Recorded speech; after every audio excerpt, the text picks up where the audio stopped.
বাইরে থাকেন, সারাদিনই বাইরে থাকেন, রাতেও অনেক সময় তখন ম্যাডাম থাকতেন হচ্ছে কর্নেল মুস্তাফিজের সাহেবের বাসায় থাকতেন মাঝে মাঝে রাতে। তো সেই ক্ষেত্রে দেখা গেছে যে অনেকদিন আমাকে আমার এক বন্ধুটা, আমি দেখিও নাই শুনিও নাই, কারণ তখন তারেক সাহেবের সাথে আমার পরিচয় ছিল না। আমার সাথে পরিচয় হয়েছে নাইনটি। তো আমাদের একটা কমন ফ্রেন্ড আছে তৃপ্তি, সে আমাকে বলেছে, তার বক্তব্য হচ্ছে তারেক সাহেবের বাসায় তখন সে রেগুলার যেত এবং থাকতো। তখন একদিন তারেকের নানি তৃপ্তিকে নাকি বলেছে যে যে আওয়াজটি শুনতে পাচ্ছেন সেটি হলো কারেন্টের শক, আর এটাই দিছিল বাবরকে, এবং তার মুখ থেকে সবকিছু বের করে নিচ্ছেন রিমান্ডে। ঠিক কি ঘটেছিল বাবরের সঙ্গে সে ভিডিও যেন মুহূর্তের মধ্যে ভাইরাল হয়ে গেল। এই ভিডিওটি আপনারা কেউ মিস করবেন না, সরাসরি চলে যায় আজকের ভিডিওটিতে। দর্শক, এই মুহূর্তে বাবরের এক্সক্লুসিভ একটা ভিডিও আমাদের মাঝে আসছে। দেখুন বন্ধুরা, তাকে রিমান্ডে নেওয়ার পরে এই ঘটনাটি ঘটেছে। বাংলাদেশে তিনি একজন সুপারস্টার। জাস্ট এই ভিডিওটি দেখলে আপনারা বুঝতে পারবেন, মানে কোটি কোটি মানুষ এই ভিডিওটি দেখেছে। জাস্ট মুহূর্তের মধ্যে ভাইরাল হওয়া এই এক্সক্লুসিভ ভিডিওটি আপনাদের জন্য আজকে আমি আয়োজন করেছি। তাই না টেনে সম্পূর্ণ ভিডিওটি দেখুন, এখানে অনেক কিছু শিক্ষার রয়েছে। তিনি যে বাংলাদেশের জননেতা ছিলেন, জাস্ট এই ভিডিওটি দেখলে বুঝতে পারবেন। চলুন আমার সরাসরি ভিডিওটি দেখে নিই। তারেক সাহেবের বাসায় তখন সে রেগুলার যেত এবং থাকতো। তখন একদিন তারেকের নানি তৃপ্তিকে নাকি বলেছে যে তৃপ্তি, এই কি বলে, আমার নাতিটা তো নষ্ট হয়ে যাচ্ছে এবং এই শয়তান মেয়েটা তো আমার নাতিটাকে শেষ করে ফেলাইছে। এবং এইগুলো তৃপ্তির কাছে ধরে খুব কান্নাকাটি করলো। মামুনের ওয়াইফকে দেখালো যে মামুনের ওয়াইফ 2-3 ঘন্টা এসে থাকে তারেকের বাসায়। একটু খোলামেলা ভাবে যেভাবে বলেছেন ওইভাবে বলেন, একটু জোরে বলেন। যে তারেকের বাসায় প্রায় সময় মামুনের ওয়াইফ আসতো এবং মামুনের মানে তারেকের রুমে যেত, 2-3 ঘন্টা থাকতো এবং থেকে চলে যেত। তো এটা মানে তারেকের নানি এটা বোধহয় উনি নোটিস করেছিলেন, এবং নোটিস করে এই জিনিসটা ওনার নোটিস আসার পরে উনি তৃপ্তিকে একদিন এই কথাটা বলছেন, মানে একটু কান্না কান্না ভাবে, এগুলো যে আমার নাতিটা তো নষ্ট হয়ে যাচ্ছে এবং এই শয়তানটা মেয়েটা এসে আমার নাতিটাকে শেষ করতেছে। এর বাহিরে যেগুলো বলেছিলেন যে বাহিরে বিভিন্ন আড্ডায় বিভিন্ন জায়গায় এবং বিদেশে, আচ্ছা এখানে আর বাইরেও হচ্ছে, এখানে বিদেশে যেহেতু উনি যখন যান তখন বিদেশেও আমরা শুনেছি যে বিশেষ করে মালয়েশিয়া বাদল একজন আছে, তো সে নাকি মানে আপনার এই সমস্ত সাপ্লাই টাপ্লাই দিত এবং হোটেলে তারেক সাহেব এই সমস্ত কাজ টাজ করতো।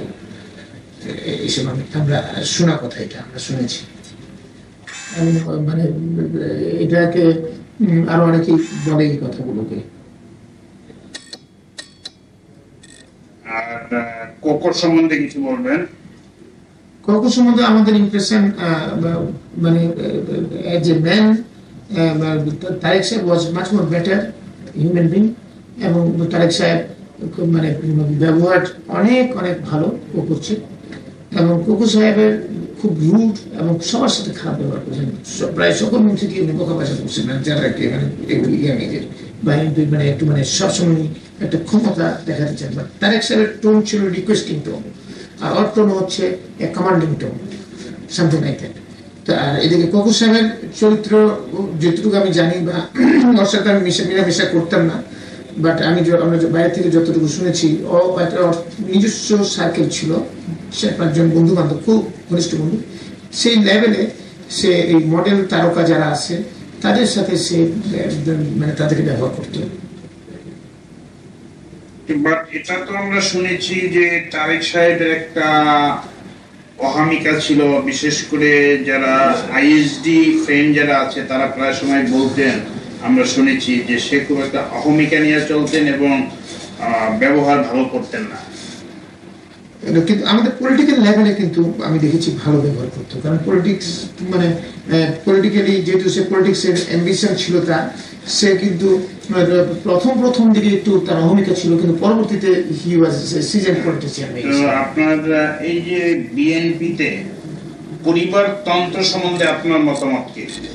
এটা আমি পরিবারতন্ত্র মানে চরম পর্যায়ে গিয়েছে, এটা no doubt on that, no doubt on that. মানে পরিবারতন্ত্র শুধু না, এখানে বড় পরিবারতন্ত্র তো আছে, এখানে কোনো গণতন্ত্র গঠনতন্ত্র কোনোটাই মেনটেন করা হয় না। এখানে নিজের ইচ্ছা অভিপ্রায়টাকেই মানে বাস্তবায়ন করা হয়েছে। এখানে আমাদের যে পার্টির ভিতরে ইনার লেভেলে যে গণতন্ত্র নাই, একক ক্ষমতা চেয়ারপারসনের ছিল এবং চেয়ারপারসন বিভিন্ন প্রতিনিধি সভা পর্যন্ত আগে থেকে হারেস চৌধুরীগুলো ঠিক করতো। সব দুষ্ট লোক ছিল হারেস চৌধুরী, সে ঠিক করতো যে কে কি ধরনের বক্তব্য দিবে, কার এগেনস্টে বক্তব্য দিবে। ওইটা আগে সে ম্যাডামের সাথে কথা বলে 3-4 জন আমাদের এমপি ছিল, মন্ত্রী টন্ত্রী ছিল, কিছু আমাদের যখন প্রতিনিধি সভা হয়তো বিভিন্ন ডিস্ট্রিক্ট থেকে সেখানে বক্তব্য দেওয়া হতো। এবং যে কারণে অনেকে কোনো কথা বলতো না, কেউ যদি কোনো মানে সরকারের বা দলীয় ক্রিটিক্যালি কোনো বক্তব্য দিতেন তাকে ধমকাইতো, মানে যাতে অন্য কেউ বক্তব্য দিতে পারতো না। তো সেটা তো আছেই। আর পরিবারতন্ত্র যেটা, সেটার মধ্যে আমি দেখেছি যে এখানে বিশেষ করে উনি ওনার বোনকে নিয়ে এসছেন, এমপি নমিনেশন দিয়েছেন, মন্ত্রী বানিয়েছেন, ওনার ভাইকে দিয়েছেন, প্লাস ওনার ভাইনাকে নমিনেশন দিয়েছেন। তো এই সমস্ত জিনিস ছিলই, এবং এই জিনিসের জন্য আমরা as a whole Ziaur Rahman সাহেব যখন ছিলেন ওনার কাছে কোনো পরিবারতন্ত্র পরিবারের কেউই ভিড়তে পারেনি। হি ওয়াজ এ সামথিং ডিফারেন্ট। দুর্নীতির আজ পর্যন্ত আসতে পারেনি ওনার। যখন আমরা দেখেছি, আমি তখন খুব ছোট ছিলাম, আমার ভাই এডিসি ছিল, ওনার কাছে আমি শুনেছি যে একজন ওনার পিএস ছিল, কর্নেল কি নাম যেন, উনি একটা কি ভিসিপি নিয়ে আসছিল, সাথে সাথে ওই ভিসিপি আনার কারণে তাকে চাকরি থেকে বরখাস্ত করে দিয়েছেন, ওনাকে করছেন। এবং বিএনপির একটা ছেলে ভিসিপি বিসিআর নিয়ে আসছিল, তাকে উনি চাকরি থেকে মানে পার্টি থেকে বহিষ্কার করে দিয়েছিলেন। তো এইরকম অবস্থা ছিল। আর এখানে তো এটা ঠিক উল্টাটা ছিল। By the way, what about the family of Ziaur Rahman? তার কি কোনো আত্মীয় স্বজন নাই এবং ছিল না যে পলিটিক্সে বা সিনে আসার মতো? আমরা তো কাউকেই দেখছি না। এটা আসলে ওনার কোনো ভাই আসতে পারে না। আমার ভাই মানে এখানে আমার যেহেতু মনে হয় যে ম্যাডামের আত্মীয় স্বজনটাই বেশি স্কোপ পেয়েছে, যেটা আমরা তো কোনো কথা বলি না, শুনি দেখি, মানে আমরা উই আর অলসো নোটিসড ইট যে জিয়াউর রহমান সাহেবের যে নিজস্ব ফ্যামিলি থেকে আসেনি। তো লাস্টলি যখন এই যে ম্যাডাম ইউতে চলে আসলেন, কি বলে আমরা যখন রিজাইন ম্যাডাম আপনি কেয়ারটেকার গভর্নমেন্ট আসার পরে ওই জিয়াউর রহমান সাহেবের এখন ভাই না ভাতিজাকে নিয়ে ম্যাডাম আসতেন, কি জানি না বলার পরবর্তীতে এই ফ্যামিলিটাকে এত ইগনোর করা হলো কেন?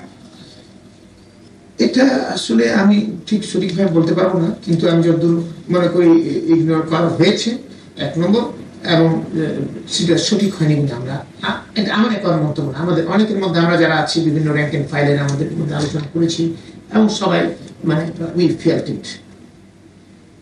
এই যে একটা জিনিস, আজকের যে পরিবর্তিত পরিস্থিতি যেটা চলছে, যে ইমার্জেন্সি চলছে, এটার জন্য কি আপনাদের পার্টি দায়ী বলে মনে করেন?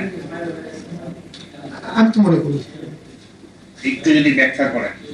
মানে I have got all the reasons to believe for it, এবং not only believe, আমরা ম্যাডামের সাথে কতবার করে কথা বলেছি এই জিনিসে, বিশেষ করে যেমন প্রথম অবস্থাতে আমি যাই যে 2 বছর extension of the chief justice, যিনি মানে হাসান সাহেব খুব ভালো মানুষ, উনি কিন্তু, আমি এই কথা বলবো না যে উনি যদি কোনোভাবে কেয়ারটেকার চিফ হলে বিএনপিকে ফেভার করতেন, I don't agree that, because he would have done the মানে best part of his job. But কিন্তু ম্যাডাম মনে করছিলেন যে উনি যেহেতু উনি বিএনপিতে আগে ছিলেন, উনি হয়তো আমাদেরকে ফেভার করবেন, কিন্তু এটাকে মাথায় একটা ব্যাড জিনিস মাথায় রেখে মানে একটা উদ্দেশ্য প্রণোদিত ভাবে ওই 2 বছরটাকে এক্সটেনশন করা হলো, যে কেন 2 বছর এক্সটেনশন করলে হাসান সাহেব কেয়ারটেকার চিফ হবেন। তো এই জিনিসটাকে বিরোধিতা আমি, মান্নান ভূঁইয়া, সালেহ হোসেন খোকা, আমরা অনেকেই, ইভেন সাইফুর রহমান, ইভেন খন্দকার মোশাররফ হোসেন, আমরা অনেকবার নিজেরা আলোচনা করেছি, ম্যাডামকে বলেছি, বাট আমরা পারি না এটাকে করতে, কারণ এইখানে এই হারেস চৌধুরীর একটা বিরাট রোল ছিল এই জায়গাগুলো। হারেস চৌধুরী, ইভেন মধু সাহেবও এটা চান নাই, কিন্তু এটা করেছে হচ্ছে ব্যারিস্টার আমিনুল হক, নাজমুল হুদা, এই ধরনের লোকগুলো। তারপর হচ্ছে আজিজ সাহেবকে বানালেন আপনি চিফ অফ ইলেকশন কমিশন। তো ইনি একজন হচ্ছে মানে একদম মাথা মানে মানে মানে লোক, মানে এটা হচ্ছে আপনি কি বলে টোটালি একজন যার কাছে কোনো অ্যাকসেপ্টেবিলিটি নাই। আমরা ওনাকে মনে করি একজন ক্র্যাকপট হিসেবে আমরা মনে করি। আমরা বেশ কয়েকবার ম্যাডামকে রিকোয়েস্ট করেছি, ম্যাডাম ওনাকে সিইসি থেকে সরিয়ে দেন, তো উনি কোনোভাবেই সিইসি থেকে ওনাকে সরাবেন না। এই জিনিসটাকে সবাই বলেছে, in fact almost everybody has said, because উনি একবার করেছেন, মনে করেন উনি ওনাকে রাখতেই হবে। তো এই দুইটাকে নিয়ে কিন্তু মেইন আন্দোলনটা হয়েছে। আওয়ামী লীগ যে আন্দোলনটা করেছে এই ইস্যুতেই আন্দোলনটা করেছে। এবং লাস্টলি আপনার আরেকটা জিনিস ছিল যে দুর্নীতি, উনিকে আমরা বলেছি, আমি অ্যাটলিস্ট বলেছি ম্যাডাম আপনি আমাদেরকে কিন্তু যে ইস্যুতে আমরা পাওয়ারে এসেছি ল অ্যান্ড অর্ডার আল্লাহর রহমতে ভালো আসছে, কিন্তু এখন ইস্যু হয়ে গেছে দুর্নীতি। নেক্সট ইলেকশনে কিন্তু আমাদের দুর্নীতি এবং গুড গভর্নেন্স হচ্ছে আমাদের ইস্যু এসে যাবে, এবং দুর্নীতির মধ্যে এটা কনসেন্ট্রেট আমরা পর 4 বার দুর্নীতিতে নাম্বার 1 হয়ে গেছি, মানে বিএনপির আমলে এই জিনিসটাকে। এবং আপনি তারা কেস করবে এবং বিভিন্ন দুর্নীতিবাজ মন্ত্রীদের কথা পত্রপত্রিকা হরামেশা করতেছে, সেখানে আমরা কোনো আপনি যদি কিছু সিম্বলিক কিছু না করেন তাহলে তো এটাকে আমার মনে হয় খুব খারাপ অবস্থা হবে। অনেকেই বলেছি এটাকে ইন্টেলিজেন্স এজেন্সি থেকে যতগুলো প্রধান ছিলেন আমার সাথে ওনারা শেয়ার করতেন আমার সাথে ওনাদের ভিউজটা, ওনারা আমাকে বলেছেন এবং আমিও বলেছি, ওনারা জানেন। এবং কিন্তু ম্যাডাম এখানে কোনো স্টেপই নেয়নি, এবং না নেওয়ার কারণে যে দুর্নীতি আমি মনে করি we have crossed all limit of দুর্নীতি, মানে অতীতের সকল সরকারের লিমিটগুলোকে ক্রস করেছে। এইভাবে দুর্নীতিবাজ কয়েকজন মন্ত্রী এমপির নাম বলেন না। দুর্নীতিবাজ এমপি মন্ত্রীদের মধ্যে যেমন নাজমুল হুদা, সাজাদ সিরাজ, তারপর হচ্ছে বেশ আমিনুল হক, তারপর হচ্ছে আপনার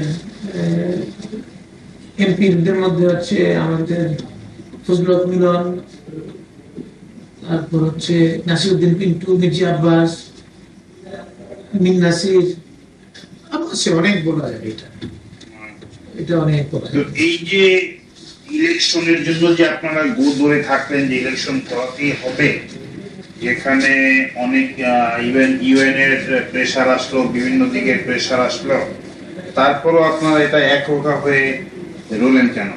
আপনাদের কাছে কি দেশ বড় না পার্টি বড় হয়ে গেল? এটা আসলে ঠিক সেই সময়টায় কিন্তু আমি দেখেছি ম্যাডামের একটা মানে নতুন সার্কেল ডেভেলপ করেছিল, যেটা কিন্তু রাষ্ট্র পরিচালনায় বিগত 4.5 বছরের মধ্যে সেই সার্কেলটা ছিল না। সেই সার্কেলটার মধ্যে ছিলেন আমাদের জনাব সালাউদ্দিন কাদের চৌধুরী সাহেব, জনাব আলী হাসান মুজাহিদ সাহেব, ফালু সাহেব। এই 3 জন ম্যাডামের সাথে কিন্তু বসে ম্যাক্সিমাম ডিসিশন গুলো নিতেন, এবং তারপর তারেক সাহেব যেতেন, কিন্তু এই 3 জন হচ্ছে কোর নিতে, এবং তারেক সাহেবও জয়েন করতেন। এই 4 জনই মেইন লিড ছিলেন, এবং সেখানে মানব ভূঁইয়া সাহেবকেও শেয়ার করা হতো না, সাহেবুর রহমানকেও শেয়ার করা হতো না, সাহেবুর রহমান সাহেবকেও, এবং খন্দকার মোশাররফ হোসেন সাহেবকে মাঝে মাঝে শেয়ার করা হতো, এবং খন্দকার মোশাররফ সাহেব এই হটকারিতার মধ্যে ছিলেন, অনেকখানি ছিলেন। তো এখন ইন্দ্রায় কিন্তু এই জায়গাগুলোর মধ্যে ম্যাডামকে অ্যাডভাইস করেছেন। ইভেন যেমন আপনার ওই যে প্রেসিডেন্টকে কেয়ারটেকার চিফ বানানো, সেটাও কিন্তু এই 4 জনে করেছে, এবং এই 4 জনে এই সমস্ত কিছু করেছে। এবং এটাই কি আপনাদের সাপোর্ট ছিল? না, আমি মান্নান ভূঁইয়া, সাদেক হোসেন খোকা বা আমরা মোটামুটি একটা লাইনে ছিলাম। আমরা কখনোই হটকারী কাজের পক্ষে কখনোই আমরা কিন্তু পজিশন নিই, আমাদের পজিশন ছিল এগুলোর বিপক্ষে, এবং ম্যাডামও সেটা জানতেন। এবং এই জন্য আমাদের ভিতরে অনেক সময় এই সমস্ত মিটিং এ যখন হতো আমরা ভিতরে ঢুকতে যেতাম, কিন্তু আমাদেরকে তখন বলে না পরে আসো, বসে থাকলে উনি কথা বলবেন, আমি বলে তুমি যাও একটু, এখন টায়ার্ড হয়ে গেছো, বাসায় যাও, রেস্ট করো, এরকম বলতেন, যাতে আমাদের সামনে কথা বলতে চান না। আচ্ছা, আপনাদের এই যে হাওয়া ভবনে আপনারা কয়েকজন মিলে পলিসি মেকিং এ প্রায় সময় বসতেন, এরা কারা কারা ছিলেন? না, পলিসি মেকিং কিন্তু আমরা মানে 2-3টা গ্রুপ বসতো, মানে এটা একই গ্রুপ মানে না, একটা গ্রুপ যেমন ছিল, যেমন শফিক রহমান সাহেব, আমি, তারপর হচ্ছে ছোটনু বসতাম, এবং এখানে মাঝে মাঝে আমাদের ডিজে এসেছিল রাজাপুর হেদার সাহেব, উনিও আসতেন।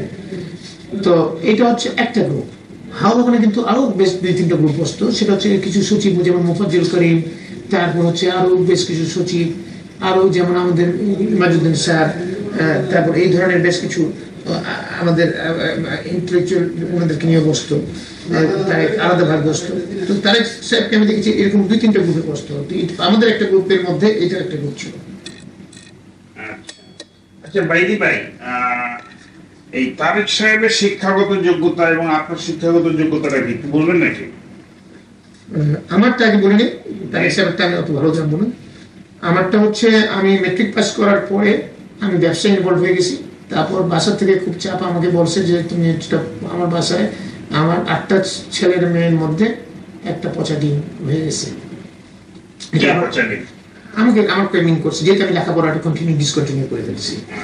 বাট তারপর আমি ইন্টারমিডিয়েট দিয়ে যদিও পাস করেছি, বাট সেটাকে পাস আমি নিজেই গণ্য করতে চাই না, যে যেহেতু 3rd division I can't consider, because I am not আমি নিজেকে মনে করি না যে আমি ওই ক্যালিবারে, কিন্তু জাস্ট পাসের জন্য পাস করতে বসি আর কি।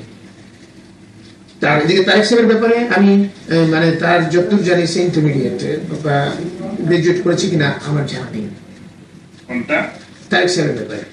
আচ্ছা, এখন এই যে আমরা যে জিনিস নিয়ে দুর্নীতি বা বিভিন্ন জায়গায়, এবং দেখা গেছে যে আপনি ছিলেন খুব পাওয়ারফুল ম্যান বিং দি প্রতিমন্ত্রী, তো এই যে বসুন্ধরা গ্রুপের সাথে আপনাদের সংশ্লিষ্টতা এবং এখান থেকে কিভাবে কি আপনারা বেনিফিশিয়ারি হলেন, এবং ওখানে একটা কিলিং হয়েছিল, সাব্বির নামে এক লোক কিল হয়েছিল বসুন্ধরা শাহ আলম সাহেবের ছেলের হাতে, এইটা সম্বন্ধে একটু শর্টলি বলবেন এবং আপনাদের সংশ্লিষ্টতা এটা একটু বলবেন।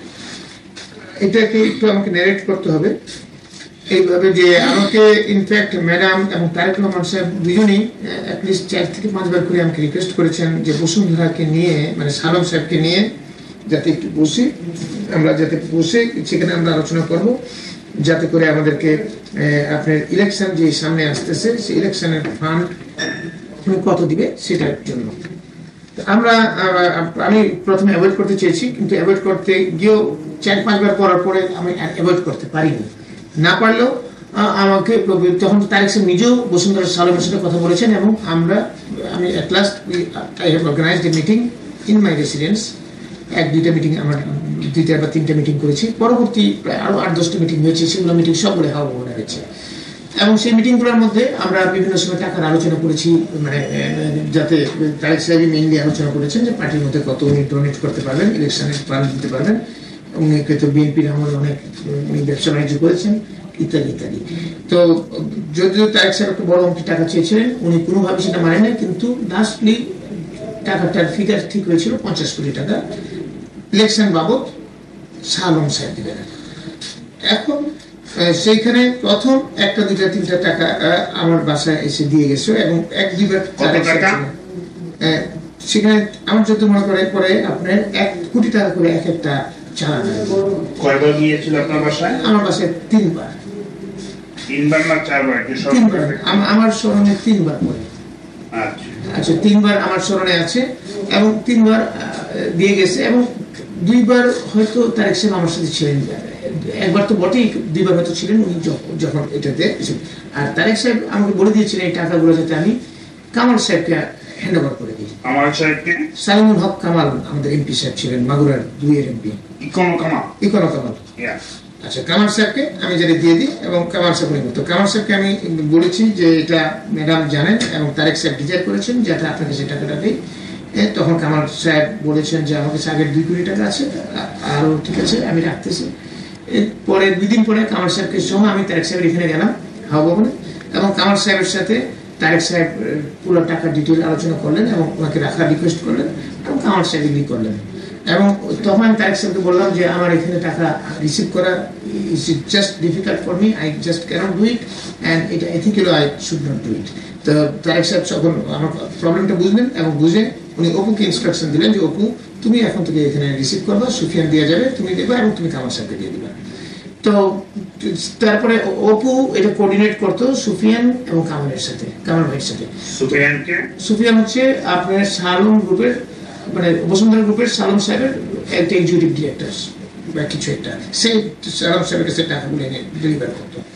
তো এরকম ভাবে বেশ কিছু টাকা পয়সা নিছে, এবং পরবর্তীতে সুফিয়ান আর আমি কামাল ভাইয়ের কাছ থেকে জানলাম যে যেহেতু সুফিয়ানের পক্ষেও খুব ডিফিকাল্ট হয় মানে মতিঝিল থেকে এখানে আসা, কামাল ভাইয়ের জন্য ডিফিকাল্ট হয় মতিঝিল থেকে এখানে এসে কালেক্ট করে নিয়ে যাওয়া, সেই জন্য দুজনেই ডিজাইন করছে যে একটা অন্য কোনো 3rd প্লেসে, যেমন মতিঝিল সাইডে কোনো একটা ব্যাংকে ট্যাঙ্কে টাকাগুলো রাখা যায়। কোন ব্যাংকে?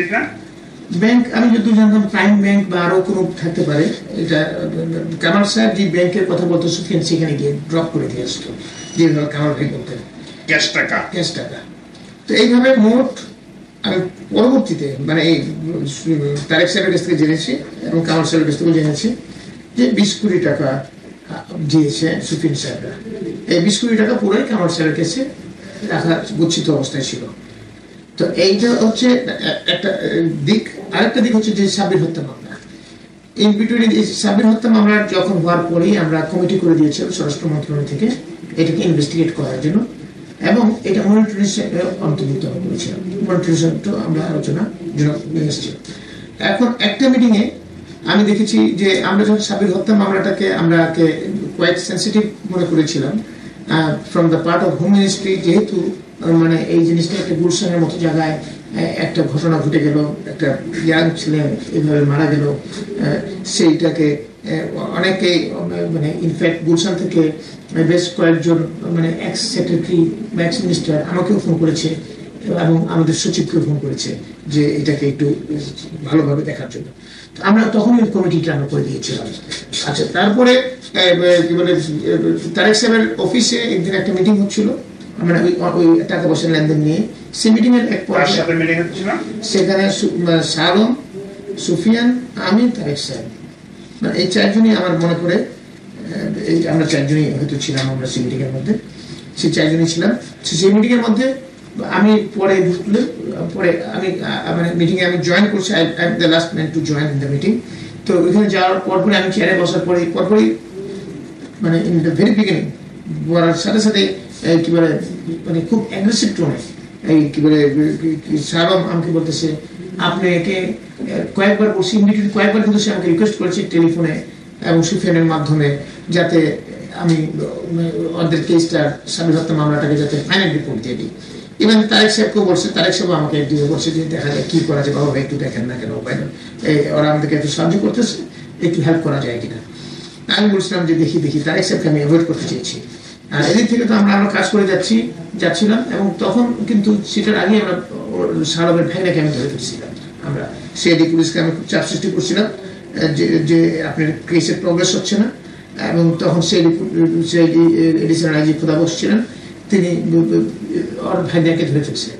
তখন ধরার পরেই শালম বলে হ্যাঁ আপনাকে ফাইনাল রিপোর্ট দিবেন, যেটা না করে উল্টা আরো আমার ভাইনাকে ধরে নিয়ে গেছে, তাকে মারধর করা হচ্ছে, ইত্যাদি করা হচ্ছে, কথা স্বীকারোক্তি আদায় করার চেষ্টা করা হচ্ছে, কি পাইছেন কি আপনারা ইত্যাদি। কে বলতেছিল এটা? শালম। Aggressive tone, very offensive tone, and I took a serious exception of it, and I lost my total temper. And আমি চেয়ার থেকে দাঁড়ায় গিয়ে with the top of my voice I have started shouted. I told him that already I have done a favor, that আমি এখনো আপনার অফিসকে আমি লোক পাঠাই, অফিসের লোকজনকে ধরে আনি নেই বা বাসায় আরো অন্য ধরে নেই, just because of madam and Tarek Rahman. Because madam and Tarek Rahman আমাকে অলরেডি বেশ কয়েকবার আপনার ব্যাপারে বলেছেন, but you have crossed all limits now, এবং আপনাকে আমি এখানে কিছু করার নাই, nothing to do with it. এবং এখানে একজন মারা গেছে, আরেকজন মেরেছে, একটা কিলিং হয়েছে, এই ক্ষেত্রে আমি কম্প্রোমাইজ করতে পারবো। তো আমাকে তারেক সাহেব এই কথা বলার পরে তারেক সাহেব তো আমাকে টেনে নিয়ে বসাইলো পরে বুঝাতে চেষ্টা করলো, এবং পরে দেখি সুফিয়ান বলে যে এটা আপনি রাগ করছেন কেন, এত উত্তেজিত হয়ে গেছেন কেন, ইত্যাদি। পরে শালমও বলে যে ঠিক আছে, আই এম সরি, আপনি রাগ করেন না, ইত্যাদি। এরকম ভাবে মিনিমাইজ করার চেষ্টা করলো, করে মিটিং ভেঙে চলে গেল। তারপরে পরবর্তীতে তারেক সাহেব আমাকে বেশ কয়েকবারই বললেন যে গৌর ভাই এই কেসটাকে একটু আপনার করা যায় কিনা, কি বলে হালকা ভাবে দেখা যায় কিনা। তাই বললাম যে আমার পক্ষে আমি দেখতেছি, মানে I try to avoid Tarique সাহেব, বিকজ ওনার সাথে আমি কথা না বলে আমি আমার কাজগুলো করতেছিলাম। এবং ইন দ্য মিন টাইম আমি খোদা বক্সকে বলেছিলাম যে খোদা বক্স সাহেব আপনি ইমিডিয়েটলি আগে এই ইয়েকে মানে ভালোভাবে টাইট করেন, ভাইনা যাকে ধরছেন তার কাছ থেকে দেখেন আপনাকে তাকে ব্রেক করতে পারেন কিনা, ব্রেক করতে পারে পুরো ঘটনা প্রবাহটা পাবে। বিকজ আমরা মানে ঘটনা প্রবাহটা আমরা পাচ্ছি না, আমরা বুঝি যে এটা মার্ডার হয়েছে, কিন্তু মার্ডারটা কেমনে, কে কিভাবে কি হয়েছে, এই ঘটনা প্রবাহটা আমরা পাচ্ছিলাম না। তারপর এট ওয়ান পয়েন্ট অফ টাইম তাকে র্যাব হেডকোয়ার্টারে নিয়ে যাওয়ার কথা আমি নির্দেশ দিলাম, র্যাব হেডকোয়ার্টারে নিয়ে ওইখানে রেখে আপনারা আলোচনা করুন। তারপর ওইখানে টোটাল টিম নিয়ে গেছে এবং নিয়ে ওইখান থেকে পুরো জিনিস বের করে নিয়ে আসছে, এবং সে পুরো ব্রেক করছে, ঘটনার প্রভাব বলেছে। এবং ওইখানে দুইটা মেয়ে ছিল, তারপর একটা ব্রোকার মেয়েগুলো সাপ্লাই দিয়েছিল, দুইটা না তিনটা মেয়ে। তারপর সেই ব্রোকারকে আমি অ্যারেস্ট করতে বলেছি, সেই ব্রোকারও স্বীকার করেছে। ওই মেয়ে দুইটাকে অ্যারেস্ট করতে বলেছি, সেই মেয়ে দুইটাও অ্যারেস্ট হয়েছিল, এবং মেয়ে দুইটাও সব স্বীকার করছে, এবং সকলের স্বীকারোক্তি মিলে গেছিল। মিলে যাওয়ার পরবর্তীতে তখন ইন বিটুইন আমার উপর চাপ বাড়তে থাকে, দুটো পক্ষ থেকে চাপ আসতে থাকে। যখন চাপ বাড়তেছে তখন আমি খোদাবক্সকে জিজ্ঞেস করলাম যে চাপ তো আসতেছে তারেক সাহেবের কাছ থেকে, ম্যাডাম ইনডাইরেক্টলি চাপ দিচ্ছিলেন। তারপর এট ওয়ান পয়েন্ট অফ টাইম তো ডাইরেক্টলি চাপ দেওয়া শুরু করলেন যে আপনি কি চার্জশিট দিতে যাচ্ছেন নাকি। আমি বললাম চার্জশিট জিজ্ঞাসা করেছেন, এটা তারেক সাহেব জিজ্ঞেস করেছেন আমাকে। তারপর হচ্ছে কি আপনার খোদাবক্সকে আমি তখন বললাম, বিকজ আমি দেখতেছি যে এটাকে আমি মানে এই চাপ কতটুকু আমি কন্টেইন করতে পারবো, মানে I had a doubt on myself at that point of time. তখন আমি খোদাবক্সকে জিজ্ঞেস করলাম যে খোদাবক্স সাহেব চার্জশিট পর্যায়ে যেতে কতটুকু আপনার সময় লাগবে বা কি পর্যায়ে আছেন আপনি। বলে যে স্যার চার্জশিট পর্যায়ে যেতে আমাকে ওই দুটো দারোয়ানকে ধরলে আমরা টোটাল এভিডেন্স আমাদের কাছে চলে আসবে, তাহলে করোবোরেশন সব হয়ে যাবে এবং আমরা একদম এটা স্কোয়ার আপ করতে পারবো। এমন যে ঠিক আছে দারোয়ানগুলো ধরেন, আর খেয়াল রাখবেন এই আলামত বা এভিডেন্স গুলো যেগুলো আছে, উইটনেস যা আছে একটাও যাতে নষ্ট না হয়। আপনি ভিডিও করবেন, টেলিফোনে কনভারসেশন রেকর্ড করবেন, এবং যাতে কোনো কারণে যদি আমার আইনের limitation as a political personality আমার লিমিটেশন আছে, যদি কোনো কারণে এই আমি মানে থাকা অবস্থায় চার্জশিট না দেওয়া সম্ভব হয়, তাহলে আপনি আলামত এভিডেন্স সবগুলো রাখবেন। আমি চলে যাওয়ার পর আপনারা চার্জশিট দেবেন, অ্যাটলিস্ট কেসটাকে কিল করেন না। এই কথাগুলো আমি অবশ্যই দিয়েছি।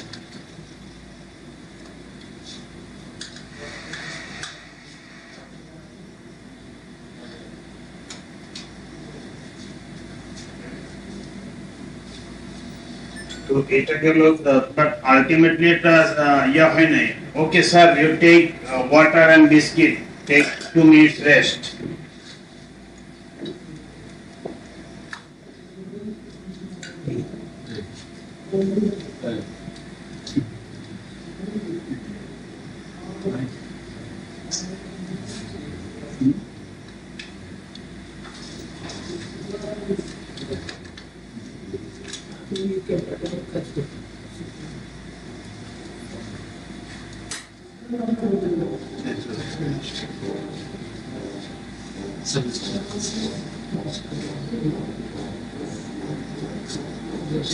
You are okay, sir?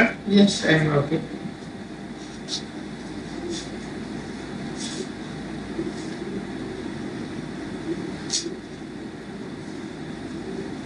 But আপনি কিন্তু অনেক জিনিস এড়িয়ে যাচ্ছেন, ঠিকভাবে বলছেন না। না, আমি সবই তো বললাম, বাকি ক্লিয়ারলি বলবেন। আর আমি সবই তো বললাম, কোনটা ক্লিয়ার কোনটাই তো আমার মনে হয় না যে বাদ দিলাম, সবই তো বলছি।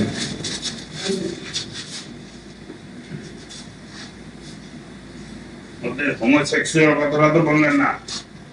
হোমোসেক্সুয়াল এটা তো মানে করেন একটা খুবই বুঝছেন না, এটা আমি তো বলছি ধরাধরি করে মুখ করে তো মুখ করে ধরাধরি করে এই লোক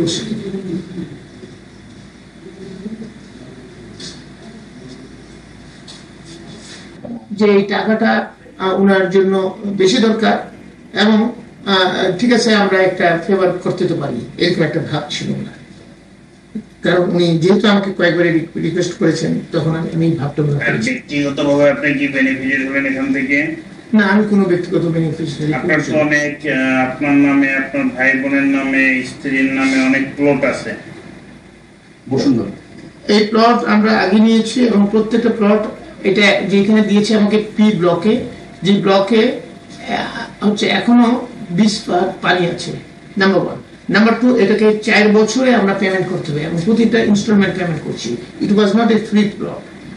আপনি তো অক্টোবরের পরে আর কোনো পেমেন্ট করেন নাই? না, পেমেন্ট করেছি না, যেটা আমরা বসুন্ধরার কাগজপত্র দেখেছি আপনার পেমেন্ট একটাও আর করেন নাই। না না, আমার কাছে ডকুমেন্ট আছে, তো আমার অফিসে ডকুমেন্ট আছে, আমরা আরো বেশ কয়েকটা পেমেন্ট করেছি।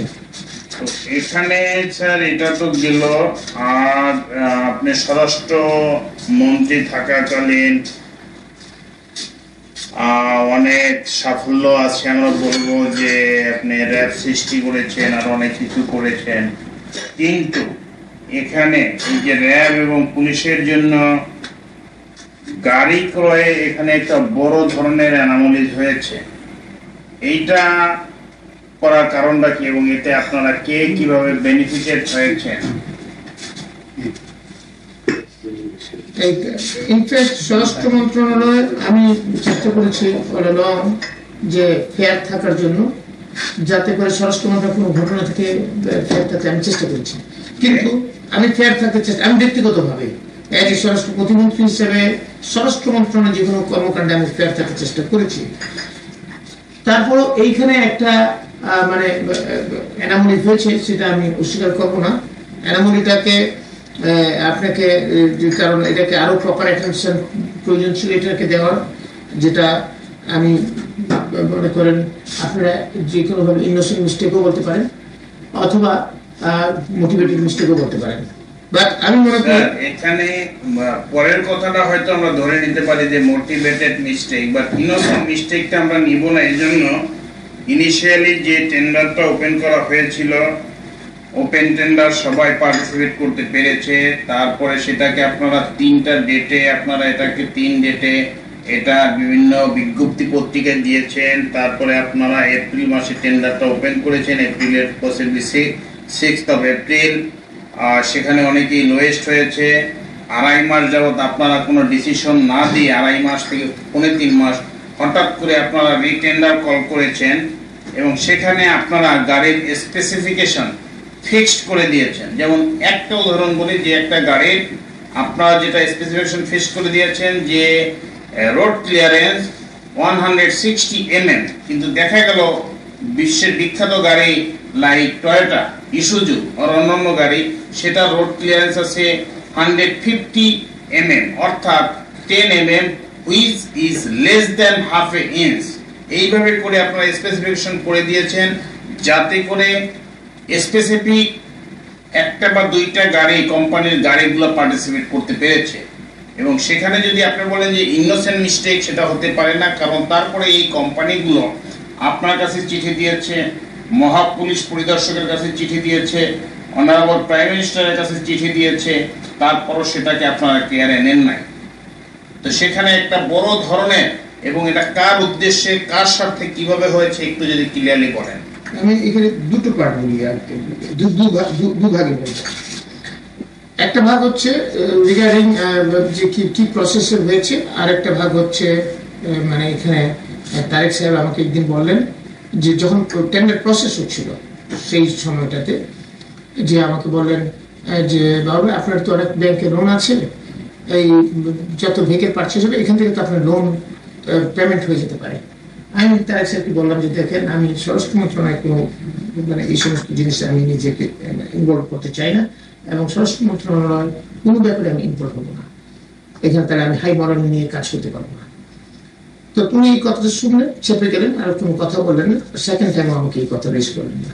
ঠিক 2 দিন পরে উনি আমাকে ফোন করলেন, বললেন যে বাবু এই রোমো আসবে, কে রোমো নামে এক ভদ্রলোক আসবে। আমি বললাম কে রোমো? কে? বলে যে র্যাঙ্কস, যে মালিক রৌফ চৌধুরী সাহেবের ছেলে, র্যাঙ্কস মোটরস দেখে আপনি একটা অ্যাপয়েন্টমেন্ট দেন। তার এসে ফোন করছে, আমি অ্যাপয়েন্টমেন্ট মানে স্বাভাবিকভাবে আমাকে দিতে হয়, আমি দিয়েছি। এবং রোমা এসে আমার সাথে দেখা করেছে। দেখা করে সে আমাকে যে কথাগুলো বললো, সেটা হচ্ছে প্রথমে বললেন যে উনি সৌজন্যবোধ দেখালেন। দ্বিতীয়ত হচ্ছে বললেন যে আপনাকে তারেক সাহেব, আপনি জানেন যে আমরা, তারেক সাহেব বলেছে যে আমরা গাড়ির ব্যবসায় ইন্টারেস্টেড আছি, গাড়ি সাপ্লাই দিতে চাই। তো সেখানে আমি আর ফয়সাল ঘনিষ্ঠভাবে যোগাযোগ রাখছি কি বলে তারেক সাহেবের সাথে, এবং আমরা এই ব্যবসার মধ্যে ইন্টারেস্টেড হচ্ছে আপনার সহযোগিতা। আমি যেখানে আমার সহযোগিতা তো খুব বিশেষ কিছু নেই, আপনি যদি কোয়ালিফাই করেন এবং লোয়েস্ট হন আপনি পারবেন না, যদি লোয়েস্ট না হন আমি চাইলেও আমি দিতে পারবো না, এবং এটা আমার খুব বেশি করণীয় কিছু নেই। তখন এটা চলে গেলেন রোমো এই কথাটা বলে। এবং পরবর্তীতে আমি জানতাম যে তারেক সাহেবের সাথে পুলিশ হেডকোয়ার্টারের বিভিন্ন র্যাঙ্ক এন্ড ফাইলের সঙ্গে ডাইরেক্ট কথা বলতেন, আইজি থেকে শুরু করে একদম মানে আগে থেকেই আমি জানতাম যে বিভিন্ন লেভেল। আর যেহেতু প্রেসিফিক মোটরস হচ্ছে মোর্শেদ খানের, এবং মোর্শেদ খান ফরেন মিনিস্টার, সকল মানে বিভিন্ন র্যাঙ্ক এন্ড ফাইলের অফিসাররা বাইরা ওনাকে একটু সময় করে, সেটা একটা পার্ট আছে। আর পাশাপাশি রিগার্ডিং দ্য স্পেসিফিকেশনের কথা যেটা বলেছেন, স্পেসিফিকেশনটা ইয়ে থেকে এসছে পুলিশ হেডকোয়ার্টার থেকে আমাদের কাছে ফর অ্যাপ্রুভেল, তো আমরা এটা অ্যাপ্রুভেল করে দিয়েছি। এখন এইখানটাই যে কথাটা আপনি বলেন যেটা হচ্ছে ইনোসেন্ট মিস্টেক না, এটা মোটিভেটেড মিস্টেক। স্যার এখানে যে কথাটা যে স্পেসিফিকেশনের ব্যাপারে কিন্তু এআইজি ইএনটির একটা চিঠি আছে যেটা কোম্পানিগুলোকে দিয়েছে যে এটা মন্ত্রণালয়ের অনুমোদনকৃত এবং এখানে এটা পরিবর্তন করার পুলিশ হেডকোয়ার্টারের কোনো সুযোগ নাই। তো সেক্ষেত্রে এটাকে তো ধরেই নেওয়া যায় বা বোঝাই যায় যে এটা একটা ইন্টেনশনাল ভাবে এটা করা হয়েছে। আমি এভাবে আমি বলতে চাই যে এইটা যে অনুমোদন আমরা করে দিয়েছি that is very right, but অনুমোদনের জন্য পুলিশ হেডকোয়ার্টার থেকে প্রস্তাবটা আসছিল আমাদের কাছে। আর যেটা এটা আসলে না সেটাই কি আপনি মনে করেন না যে এত লেখালেখি হলো প্রাইম মিনিস্টারের কাছে, সেটাই আমি আসছি বিভিন্ন ভাবে হলো, তারপরেও এটাকে কোনো কেয়ারে নেওয়া হলো না নির্দিষ্ট একটা বা দুইটা কোম্পানির গাড়ি নেওয়ার জন্য? না এই জায়গাতেই আমি বলতে চাচ্ছিলাম যে ভেরি রাইটলি সেই যে এটা আরো ডিউ অ্যাটেনশন ডিমান্ড করেছিল, কিন্তু সেই ডিউ অ্যাটেনশন আমরা হয়তো ব্যস্ততার কারণে বিভিন্ন কারণে আমি অ্যাটলিস্ট দিতে পারিনি। এটা আমার কথাই বলছি, আমি অন্য কারো কথা বলবো না এখানে। কারণ আমাদের কাছে এই যে কমপ্লেন গুলো আসছে, যে কোনো কমপ্লেন ডেইলি অনেক বিভিন্ন সংস্থা আমাদের বিভিন্ন ডিপার্টমেন্ট আছে, সেই ডিপার্টমেন্টে পারচেজ হয়, প্রতিটা পারচেজের এগেনস্টই কমপ্লেন থাকে, কেউ না কেউ কমপ্লেন করে, যে পায় ভালো কথা, না পাইলে কমপ্লেন করে। কিন্তু স্যার এটা তো ছিল একটা বড় ধরনের পারচেজ এবং একটা মেজর ডিসিশন যে বাংলাদেশে বা বিশ্বের বিভিন্ন জায়গায় টয়োটা বা অন্যান্য গাড়িগুলো world wide Toyota, Isuzu, Suzuki well known, but whereas আপনারা যে স্পেসিফিকেশন করেছেন সেখানে শুধু নিশান পেট্রোল ম্যাক্সিমাম এবং র্যাঙ্কস এর মাধ্যমে দেওয়া কিছু গাড়ি এবং হিউন্ডাই গাড়িগুলাই ঢুকতে পেরেছে। এখন আমরা যেটা হয়েছে, আমাদের কাছে যে কমপ্লেন গুলো আসছে, ইভেন প্রধানমন্ত্রী দপ্তর থেকে কামাল সিদ্দিকী সাহেবও পাঠিয়েছেন আমাদেরকে ওই কমপ্লেনের লেটার গুলো। আমরা যেটা করি যে এই জিনিসটাকে আমরা মার্ক করে দিই সচিবকে অথবা জয়েন্ট সেক্রেটারি, রিলেভেন্ট জয়েন্ট সেক্রেটারিকে। Forget about that, what is your fair confession যে এখানে কোনো কাউকে উদ্দেশ্য করে বা কাউকে কোনো সাপোর্ট দেওয়ার জন্য এটা হয়েছে কি না? হ্যাঁ, সেটা মানে ফেয়ার কনফেশন আমার মনে হয়, মানে এটা আমি I have goat reasons to believe also, because few things are very significant. এখন মনে হচ্ছে তারেক সাহেব আমাকে নিজে বলছেন যে আপনি লোন শোধ করতে পারেন এটা দিয়ে। আমি ইন্টারেস্ট যখন শো করি নাই, উনি 2 দিন পরে রোমোকে পাঠালো, রোমো আমাকে একই কথা বললো, তার বিজনেসের কথা বললো এবং তারেক সাহেবের সাথে যে ফয়সাল এবং রোমোর একটা যোগাযোগ আছে সেই কথা বললো। এবং I have got reasons to believe that আমার মনে হয় যে এখানে তারেক সাহেবের একটা সংশ্লিষ্টতা থাকতে পারে। এবং এখানে তো এটাও জানা যায় যে স্যার এবি ব্যাংকে, যেটা মোর্শেদ খান সাহেব চেয়ারম্যান ছিলেন, এবি ব্যাংকে আপনার মোটা অঙ্কের লোন ছিল এবং সেটাও পেইড অফ হয়েছে। এটা totally wrong, this is a documented thing. আমি একটা বললেই রাইট হয়ে যাবে, এটা একটা কথা। আর হলো যে সেকেন্ড কথা হচ্ছে যে এটারও একটা মোটা অঙ্কের টাকা আপনার ভাইয়ের সিঙ্গাপুরের অ্যাকাউন্টে ওখানে পেইড হয়েছে, অথবা মালয়েশিয়া দুবাইতে ওখানে টাকাটা পেমেন্ট হয়েছে। It is totally wrong with due respect. কারণ কোনো অ্যানাদার একটা জিনিস যে স্যার এটা একটু বলবেন যে যেমন তারেক রহমানকে তো আপনারা জানতেন বা আপনারা সম্বোধন করতেন ভাবি প্রাইম মিনিস্টার, ভবিষ্যৎ প্রাইম মিনিস্টার। তো তার মতো একটা লোক আপনার লোন পেইড অফের জন্য যে অফারটা দিল একটা দুর্নীতির মাধ্যমে, তো যে দেশের প্রধানমন্ত্রী হবে সেই রকম একটা কাজ করেছে, সে ব্যাপারে আপনার তারেক সম্বন্ধে একটু মন্তব্য বলবেন? বলবো, আমি ওটাও বলছি। এইটাকে আপনার আগে প্রশ্নগুলোর একটু উত্তরটা দিয়ে তারপর এটাতে আসছি। এখানে হচ্ছে প্রথম কথা হচ্ছে এবি ব্যাংকের লোনের কথা আমার যেটা বলা হলো, সে এবি ব্যাংকের লোন এখনো আমার প্রায় 3 কোটি টাকার মতো আছে। এই লোনটা আমার ছিল 5 না 6 কোটি টাকা, তো সেই লোন দিতে দিতে এখন 3 কোটি টাকার মতো আছে। তো সুতরাং যে কথাটা বলা হয়েছে বা পত্রপত্র হয়ে এসছে, কারা কারা বলেছে যে আমার নাকি টোটাল লোন, তাহলে আমার এখনো আপনি যদি আমার ব্যাংক চেক করলে কিন্তু আমার এই লোনটাই এরকম ফিগার পাবেন, এই কিছু কম বেশি হলে হতে পারে। তো this is one point. Second point হচ্ছে মালয়েশিয়া বা সিঙ্গাপুর বা দুবাই আমাকে 1 ফার্দিং টাকাও আমি রিসিভ করি নাই, বা আমাকে কেউ দেওয়া নাই, বা আমি নেওয়ার আগ্রহ প্রকাশ করি নাই। এটা আমি আমার মানে একদম খুব মানে with due respect to everybody, আমার একটা মানে অত্যন্ত সত্য কথা আমি বলছি। স্যার এই লোন থাকাটা ব্যাংকে এটা একটা আপনাদের যারা বড় লোক বা যারা অনেক টাকা পয়সা আপনি ইনকাম করেন একটা ফ্যাশন, কারণ বসুন্ধরা মিস্টার শাহ আলমের যে শত শত কোটি টাকা বাইরে নিয়ে গিয়েছে বা বিভিন্নভাবে ইয়ে করেছে, তারও কিন্তু ব্যাংকে প্রচুর লোন আছে। It's a fashion. হাউএভার আপনি এখন ওইটা বলে যে তারিক সাহেব যে অফার দিলেন and he wanted to be the prime minister of the country, যে একজন মন্ত্রীকে দুর্নীতিগ্রস্ত হতে সাহায্য করতেছে, এই ব্যাপারে আপনি একটু কমেন্ট করেন। এইখানে ওনার এই কমেন্টটা আমার কাছে মানে খুব, আপনি যে ফিলিংস থেকে বলছেন, যে স্পিরিট থেকে বলছেন, সেই স্পিরিট আমিও এথিক্যালি মনে করি এটা এই ধরনের হওয়াটা উচিত হয় না, এবং ইট ইজ ভেরি রংফুল। এবং এটা মানে একজন ভবিষ্যৎ যিনি প্রধানমন্ত্রী হতে পারেন উনি এইরকম কথাটা বলাটাই উচিত হয়নি ওনার। এটা মোটেও শোভনীয় নয় এবং এটি টোটালি আনএথিক্যাল একটা জিনিস। ওনার এটা ব্যক্তি পার্সোনালিটি ওনার এই জায়গাটায় রক্ষা করেননি। সেক্ষেত্রে মনে করেন যদি ইলেকশন হয় আপনি কি তাকে ভোট দেবেন? না, তারেক সাহেবের সাথে তো এমনিতে আমার একটা ডিস্টেন্স হয়েছে, এবং আমি ভোটের প্রশ্ন যদি আসে আমি মনে করি for not for only this reason, for so many reasons আমি ওনাকে হয়তো ভোট দেব না। আচ্ছা, তো এই পুলিশ এবং র্যাবের ওয়্যারলেস ইকুইপমেন্ট কেনার ব্যাপারটা সম্বন্ধে একটু বলবেন কাইন্ডলি। ওয়্যারলেস ইকুইপমেন্ট কেনার সময় আমরা সব সময় একটা এক্সপার্টিস কমিটি করা হয়, কারণ এটার ব্যাপারে আমাদের কারোই খুব একটা ধারণা নেই, মানে টেকনিক্যাল ম্যাটার্সের ব্যাপারে মানে কোনো একটা না কোনো ধারণাই নেই। সেই জন্য আমরা করি কি, একটা কমিটি করে দিই। এই যে কমিটির মধ্যে এফডি কে আমরা রিকোয়েস্ট করি যাতে তাদের মানে এফডি এয়ারফোর্স থেকে বা আর্মি থেকে তাদের সিগন্যাল ডিপার্টমেন্টের লোকজন 2-3জন রিপ্রেজেন্টেশন আছে। স্যার ওইটা আর কি যে involvement of some bodies, yes,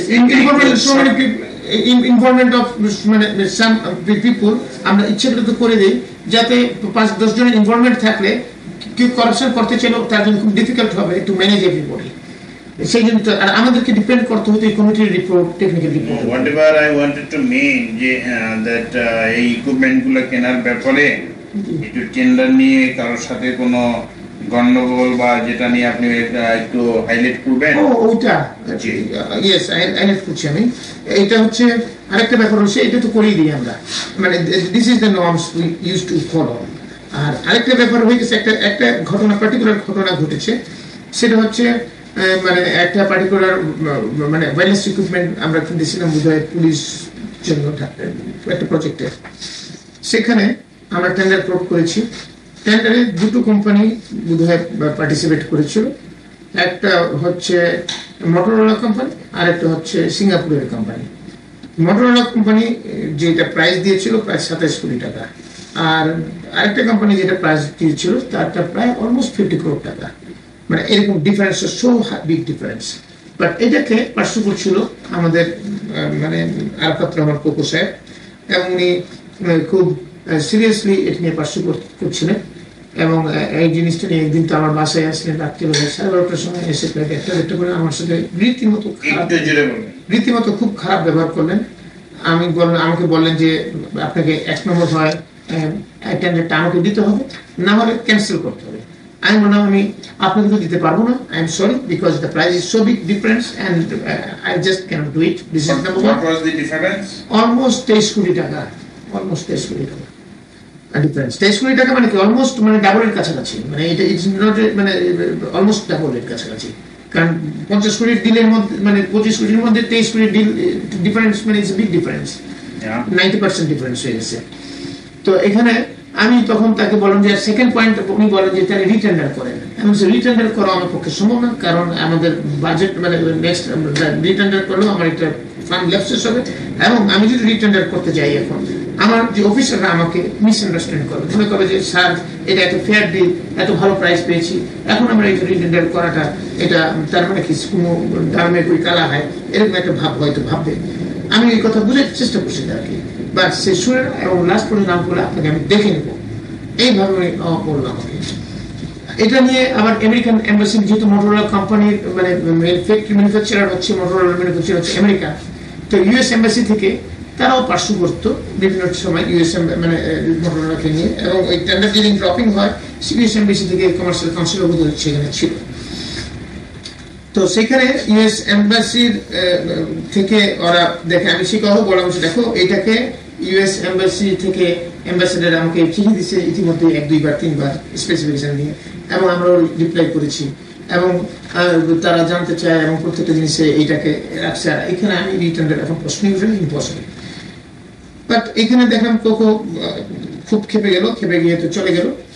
আমি পরের দিন ম্যাডাম আমাকে ডাকলেন এবং ম্যাডাম আমাকে বললেন যে আমি তো বাসে যেতে পারি না, এখানে তুমি আমার মানে পারিবারিক অশান্তি সৃষ্টি হচ্ছে। বললাম যে আমার কালকে সব জিনিসপত্র ভাঙচুর করছে এই কোকো। তখন বলে যে এখন আমি তো আমার একটা সোসাইটিতে এটা কি করা যায় না। আমি শুধু ম্যাডাম কেমনি করবো, এটা প্রাইস ডিফারেন্স হচ্ছে 23 কোটি টাকা, 27 কোটি টাকার জিনিসের মধ্যে 23 কোটি টাকা যদি ডিফারেন্স হয়, এই 90% difference, how can I accept it? মানে এটা তো ম্যাডাম সম্ভব না। ম্যাডাম বুঝলেন জিনিসটা, উনি বুঝে চুপ হয়ে গেলেন, আর কোনো কথা বললেন না, বলেন আমাকে। ম্যাডাম চুপ হয়ে গেলেন, কিন্তু পরবর্তীতে তো আমি আমার মতো এটা প্রস্তাব পাঠিয়ে দিলাম, কি বলে পারচেজ কমিটিতে দিয়ে দিছি। তারেক সাহেব কি বলেছিলেন? তারেক সাহেব আমাকে বলেছিলেন, উনি আরেকটা ইস্যুতে বলেছিলেন, এটা না, উনি অন্য আরেকটা ইস্যুতে বলছেন যে বাবা ভাই আমাদের বাসায় তো আপনি একটু ঝগড়া লাগাই দিচ্ছেন, কোকোর কোনো কাজ আপনি করেন না, এবং সে তো আমাদের বাসায় অশান্তি নিয়ে আসছেন, আপনি একটু কোকো কাজগুলো থাকলে একটু করে দিয়ে দেন, কারণ কোকো তো কথা কারো শুনে না, জিনিসপত্র ভাঙচুর করে ইত্যাদি ইত্যাদি। এরকম কথা, মানে সে খুব হাম্বেল হতে আমাকে এই কথা। তো পুলিশের ড্রেস করার ব্যাপারেও একটা দুর্নীতি টাইপ হয়েছিল, শোনা গিয়েছিল। এটা কোন কোম্পানি কে কিভাবে করেছিল ছাপ্পা মারা? এটা ইনফ্যাক্ট আমি খুব কিছুই জানি না, কারণ এই দুর্নীতি কতটুকু হয়েছে বা হয়নি আমার খুব নজরে নেই, কিন্তু এটা আমি শুনেছি যে ডান্ডি নাই নাকি কাজটা পেয়েছে। আমি চেক করার সুযোগ করে আমি চেক করতে চাই নাই। আমরা আসলে কোনো ডিপার্টমেন্টের এইসব জিনিসগুলো যেটা ফাইল আমার কাছে আছে তখনই সেটা আমরা দেখি, এছাড়া খুব একটা আমি দেখিও না, আনলেস মানে এটাকে মানে ইট ডিমান্ডস মাই অ্যাটেনশন। তো আমি এটা সম্বন্ধে জানি না, কিন্তু শুনেছি যে ডান্ডি নাই নাকি কাজটা পেয়েছে, এবং সেটাও নাকি প্রপার টেন্ডারের মধ্যে পেয়েছে। বাট দেয়ার যে অভিযোগ আছে যে এখানে দুর্নীতি হয়েছে, এরকম একটা অভিযোগ আছে। ডান্ডি ডাইং হচ্ছে সাইদ ইস্কান্দার এবং তারেক রহমান মামুন এরা পার্টনার ছিলেন, পরবর্তীতে পার্টনার আছেন কিনা আমি জানি না। How could they get? এটা তো যেহেতু তারা রুলিং পার্টিতে আছে, এটা তো তাদের নেওয়াই ঠিক হয় না। এটা তো আপনি তো এথিক্স এর প্রশ্ন নিয়ে এসেছেন। এখন কেউ যদি এথিক্স মানে ভেরি গুড, কেউ যদি না মানে আপনি হাউ ক্যান ইউ ফোর্স হিম? এটা তো নিজস্ব সত্তা থেকে এই এথিক্স বানানো। দুর্নীতিটা কিভাবে হয়েছিল? অস্ত্র ক্রয়ে দুর্নীতি খুব যে হয়েছে, মানে এখানে আমরা তো we got a very good price. মানে যেমন আমরা অস্ত্র যে চাইনিজ রাইফেল কিনেছি মাত্র কত 2000 টাকা না কত টাকা করে, মানে এত এক্সেলেন্ট প্রাইস। যেমন 2000 টাকা করে চাইনিজ রাইফেল কিনেছি, তারপর আপনি শর্ট গান কিনেছি মাত্র 5,000 না, পিস্তল গুলো কিনেছি 5,000 টাকা করে মাত্র, 2000 না 3000, মানে এত ভালো প্রাইস পেয়েছি আমরা অস্ত্র করে। Most of the weapon you bought from the Pakistan? না, পাকিস্তান থেকে একটা ছোট পাকিস্তান অর্ডিন্যান্স ফ্যাক্টরিতে আপনার পরিদর্শনে গিয়েছিল আপনার স্বরাষ্ট্র সচিব ওমর ফারুক। পাকিস্তানের যেটা কিনেছি এটা খুব ছোট, এবং এখানে অস্ত্র প্রতি $100 করে আপনারা পেয়েছেন। এটা পাকিস্তানেরটা আমি মানে যেটা আমি জানি এটা হচ্ছে র্যাবের পারচেজ। এটা একটা ছোট পারচেজ, মাত্র আপনার কত 500 পিস বা এরকম বা কিছু হবে। এই যে আমাদের একটা মানে অটোমেটিক সাবমিশন গান, এটা কেনা হয়েছিল। But it is small deal. আমার ঠিক জানা নাই আদৌ ওইখানে $100 করে কেউ নিয়েছে কিনা, আমি খুব একটা নজরও জানি না এটাতে। আমার I don't have much knowledge about it. Worldtel সম্বন্ধে কিছু বলবেন? হ্যাঁ বলবো।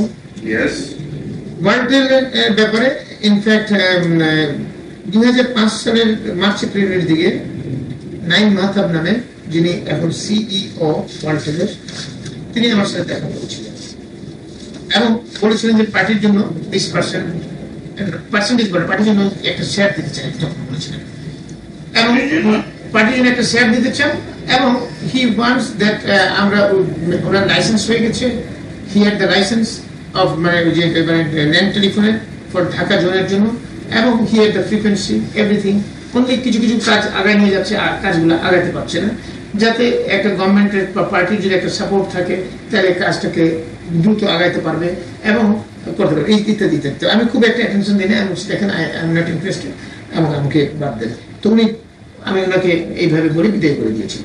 বাট ওই নাইম আবার সেপ্টেম্বর অথবা অক্টোবর ওই একই বছর 2005-এর সেপ্টেম্বর অক্টোবর, মানে অলমোস্ট 5-6 মাস গ্যাপ বা 4-5 মাসের গ্যাপে আমার সাথে দেখা করতে চান। কি বলে, আমার এক বন্ধু আছে সিঙ্গাপুরে থাকে, নাম হচ্ছে বাদল সাহেব। তিনি আমাকে ফোন করলেন কয়েকবার যে বাবুল ভাই নাইম, আমি দেখো নাইম আসবে, যে কথা বলতে চাই, আমার খুব ইন্টারেস্ট নাই, এইসবের মধ্যে আমি কথা বলতে চাই না। তখন উনি বলে যে বাবা একবার দেখা করেন। তখন আমি এক ক্লাস রাজি হলাম, বারবার ফোন করে আমাকে। তো রাজি হলে তখন নাইম আমার বাসায় আসলো, এবং বাসায় আসলে তখন আমি নাইমকে শুনলাম। তো সে দুটো জিনিসই আমাকে এমফাসাইজ করলো। একটা হচ্ছে যে তুমি high profitability of the business, আরেকটা হচ্ছে যে আপনার এইখানে যে শেয়ার, সেদিন শেয়ারটা আমি শুনেছি যে পার্সেন্টেজ বলেছি 20%-এর কথা, 20% শেয়ার আমি দিতে চাই ফর দ্য পার্টি, এবং হাই প্রফিটেবিলিটি এসে এখানে সব কাজই আছে, একটু আমাদেরকে পুশ করলেই আমরা টেক অফ করতে পারি। তখন আমি একটু এনকারেজ ফিল করলাম এই কারণে, কারণ তারেক সাহেব আমাকে বলতেছেন আমাদের একটা পার্টির একটা রেগুলার ইনকাম একটা দরকার, যেটাতে 1-2 কোটি টাকা বা 3 কোটি টাকা মান্থলি ইনকাম আছে, যে এরকম একটা কিছু যদি থাকতো তাহলে আমাদের চাঁদামান্দা নিতে হয় না, এরকম একটা কথা তারেক সাহেব অনেক আগে বলেছিলেন। তো আমি তখন নাইমকে বললাম যে ঠিক আছে, যেহেতু পার্টির জন্য বলছেন, আমি তো in that case I need to talk with the madam and Tarique both, without having discussion with them I can't say you anything. তখন উনি বলেন ঠিক আছে, আমরা কথা বলি। তো আমি তারেক সাহেবকে গেলাম, ওনাকে বুঝালাম, উনি শুনলেন। শোনার পরে I found him he was so encourage, এবং উনি ইন্টারেস্টেড শো করলেন, এবং উনি তারেক সাহেব। তখন উনি এটা শুনে আমাকে বললেন যে আপনি আম্মুর সাথে কথা বলেন, একটু কথা বলে এটা আগাতে পারেন, তবে একটু শেয়ারটা একটু বাড়িয়ে নেওয়া যায় কিনা, 20% না আর একটু বাড়াতে পারেন কিনা। আমি বলছি ঠিক আছে, আমি দেখবো। তো আমি ম্যাডামের সাথে কথা বললাম, তারেক সাহেবের কথাও বললাম ম্যাডামকে যে ম্যাডাম তারেক সাহেব এই কথা বলছেন, এবং এইটা এই ম্যাডামও ইন্টারেস্ট শুরু করেছে, ঠিক আছে করো। ম্যাডাম আবার একটা অন্য কথা বললেন যে ওইটা ডকুমেন্টেডটা যেটা প্রপারলি থাকে, ঠিক আছে সেটা আমি দেখি। তো I have got the clearance from Tarique and madam both. Then আমি ইন বিটুইন হয়েছে কি, যে নাইম সাহেব আসার পরেই 1 বা 2 দিন পরেই তারেক সাহেবের সাথে কথা বলার আগেই তুহিন সাহেব আসছিলেন। তুহিন সাহেব হচ্ছে তারেক সাহেবের খালাতো ভাই। তুহিন সাহেব এসে আমাকে বললেন, সে বোধহয় কারো কাছে শুনছে যে নাইম আমার কাছে আসছে। সে আমাকে জিজ্ঞেস করলো যে বাবা ভাই, আমি তো অনেকদিন থেকে এই ওয়াল্টারের সাথে কাজ করছি, এখানে আপনি কি ইনভলভ হয়েছেন বা আপনার কাছে কি নাইম আসছিল? আমি নাইম আসছিল, আমি ইনভলভ এখনো বলা যাবে না, আমি ম্যাডাম এবং তারেক সাহেবের সাথে কথা বলা ছাড়া এটার ব্যাপারে আমি হ্যাঁ বা না আমি কিছুই বলতে পারবো না। ম্যাডাম যদি হ্যাঁ বলেন আমি হ্যাঁ থাকবো, না বললে না থাকবো। বলে ঠিক আছে। তখন বলে ঠিক আছে, আমার তো কিছু করার নেই, বাট সে আমাকে ডিসকারেজ করছিল যাতে আমি এটার মধ্যে না যাই। তো এখানে আপনার কত পার্সেন্ট শেয়ার পেলেন? আমি আসছি সে শেয়ারটার মধ্যে। তারপরে যখন কি বলে নাইমকে বললাম, নাইম বলে যে বাবু ভাই আপনাকে আমি জানাবো শেয়ার, আমি একটু নিজের আলোচনা করিনি। ইন বিটুইন নাইমের যে হেল্পগুলোর প্রয়োজন পড়লো সেটা আমি জানতে চাইলাম। তো তার হেল্প দরকার পড়লো বিটিআরসিতে যে ইকুইপমেন্ট আসছে সেটাকে ক্লিয়ারেন্স করানোর জন্য, হিনের সার্টিফিকেট, কারণ বিটিআরসির চেয়ারম্যান তার সাথে কথা বলে না, বিটিআর চেয়ারম্যানকে আমি 2-3 বার বলে ফোন করে তার সাথে অ্যাপয়েন্টমেন্ট করে দিলে হি গট ইট ডান। তারপর আরজিএসিতে সমস্যা ছিল সেটা আমি করে দিলাম। তারপর তার সমস্যা ছিল, 2টা কেস হয়েছিল, তার একটা রাইভেল গ্রুপ আছে তার এগেনস্টে আমজাদ খানের সাথে। আমজাদ খান একটা চিঠি দিয়েছিল, সেই চিঠিটার মধ্যে আমি ইনকোয়ারি এন্ড রিপোর্ট আমি লিখে দিয়েছিলাম।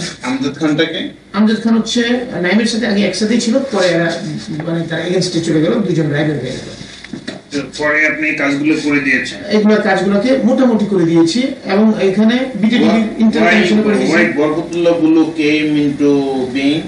বরকতুল্লাহ বুলুকে যেহেতু আরজিএসসি হচ্ছে under the ministry of commerce and he is the adviser to ministry of commerce, সেজন্য বরকতুল্লাহ বুলুকে আমি একটা ফোন করেছিলাম যে এটাকে করা যায় কিনা, আর নাইম মাহতাবের সাথে আলাদা ভাবে ইনভলভ আছে কিনা দ্যাট আই ডিডন্ট নো। তো এখন এটা যেমন কাজগুলো অনেক এগিয়ে গেছে, তখন নাইম আরেকদিন এসে বলে বাবা আপনি শেয়ার কথা বলছেন, আপনি এত খাটাখাটি করছেন, আপনাকে আমি একটু পার্সেন্টেজ শেয়ার দিতে চাই, পার্টির জন্য আরো 2-3% আমি বাড়িয়ে দিচ্ছি, আপনাকে আমি দিচ্ছি 3-4% না কত পার্সেন্ট বলবো। তখন আমি বললাম যে দিচ্ছেন যখন এত ইয়ে দেবেন কেন, আরো একটু বাড়ানো যায় কিনা, আমারটার কথা বললাম।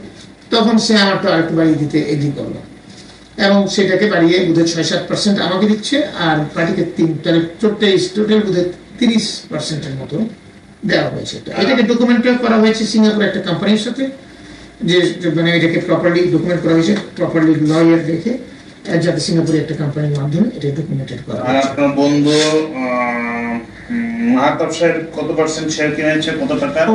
এখানে এক পর্যায়ে নাইম ওয়াজ suffering from seriously financial crisis, এবং সেই ফাইন্যান্সিয়াল ক্রাইসিসে এক পর্যায়ে আমার কাছ থেকে লোন নিয়েছে। আমার মানে ওই যে আমাদের অনেকগুলো সিস্টার কোম্পানি আছে, সেই সিস্টার কোম্পানি থেকে আমি বলে দিয়েছিলাম আমার ভাইকে যেতে 1 কোটি টাকা সে চাচ্ছিল, সেই লোনটা আমরা দিয়েছিলাম। সেটা এখানে কি স্যার, যে যেমন এই ওয়ালটেলটা তো পারমিশন পেয়েছিল আওয়ামী লীগ গভর্নমেন্টের সময়, জি, তারপরে দীর্ঘদিন কেন এটা পড়েছিল? তা আমি কিছুই জানি না। তো যখন জানেন না, এই সেপ্টেম্বর অক্টোবর 2005 এসে যখন নঈম মেহতাব এসে আপনার সাথে যোগাযোগ করলো, ডিড ইউ ইনকোয়ার দ্যাট এটার ভিতরে কি সমস্যাটা আছে? আমি ডিটেইলে যাই নাই, তার সমস্যাটা শুনেছি, এবং but I made a call to Hasan Arif, the ex attorney general, because আমি নাইমকে জিজ্ঞেস করছিলাম হুইজ ইউর লয়ার। নাইম বলল যে my lawyer is Hasan Arif. আর Hasan Arif he work with me, we work together in home ministry, বিভিন্ন কাজে অ্যাটর্নি জেনারেল নিয়ে হিসেবে আসতেন। আমি ব্যক্তিগতভাবে did you find out that what was the problem? ওই প্রবলেমটা আমি ফাইন্ড আউট করতে পারিনি। But illegally you tried to help Mr. Noim, যেখানে আপনি জয়েন্ট স্টক এক্সচেঞ্জে লোকজন সরাই ফেলছেন, চেঞ্জ করেছেন, দেন ইনফ্লুয়েন্স খাটিয়েছেন যেটা ওদের ফেভারে যাওয়ার জন্য। ওয়ারাজ মিস্টার আমজাদ একটা কেস করেছিল, তো সেই কেসের যে কোয়ারি সেটা না গিয়ে কিভাবে তাকে হ্যারাস করা যায় সেই জিনিসটা পন্থা নিয়ে আপনার একটা মোডাল অপারেন্ডে আপনার অফিসার সেটা সাইন করেছে। তো এটা কি ঠিক হয়েছিল?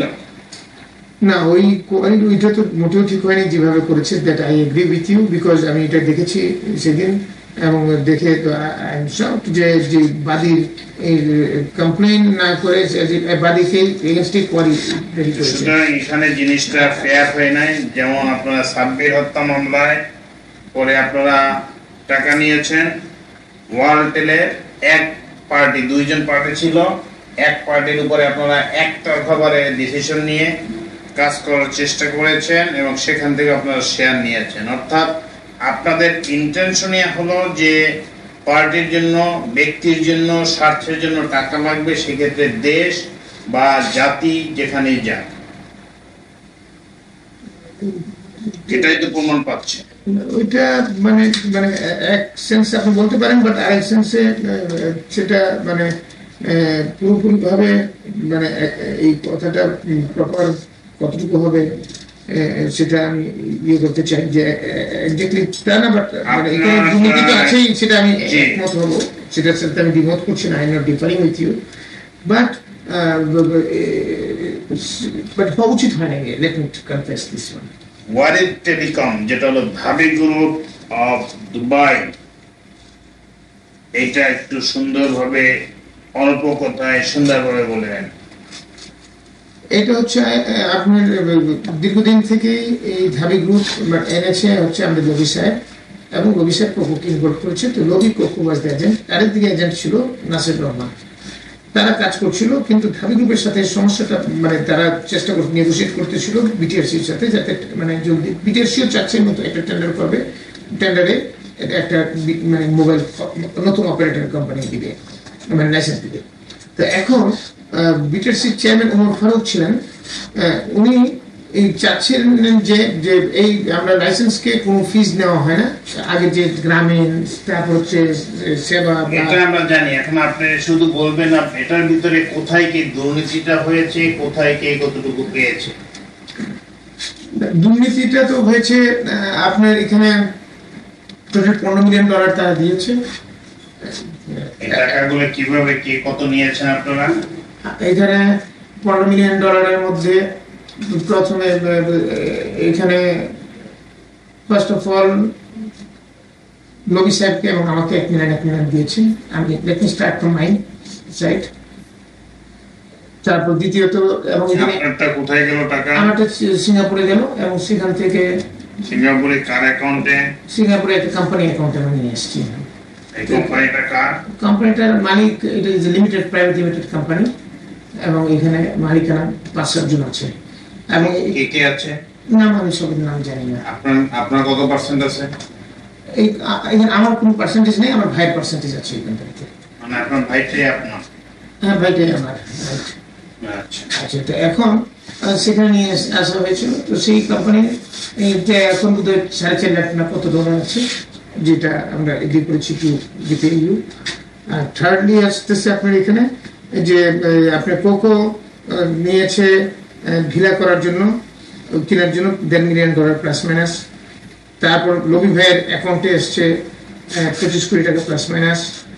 তারপর 20 কোটি টাকা ম্যাডাম আমাকে বলছেন, ম্যাডাম আমাকে বললেন যে তুমি এইখানে পুরো টাকাটা এক লবির এখানে না যায়, যাতে তুমিও কিছু এখানে এনে রাখতে পারো কিনা দেখো। তখন আমি বললাম যে ঠিক আছে দেখি। তারপর 2-3 বার বলার পর আমি এগ্রি করলাম, করে ওইখানে 20 কোটি টাকা মানে আমার তত্ত্বাবধানে ওই যে আমাদের বিভিন্ন সিস্টার কোম্পানি যেগুলো আমাদের ফাইট মানি ডিক্লেয়ার করা আছে তার ভিতরে আমরা ঢুকিয়ে দিয়েছিলাম। এফডিআর ফর্মে, বিভিন্ন ফর্মে এই টাকাগুলো ছিল।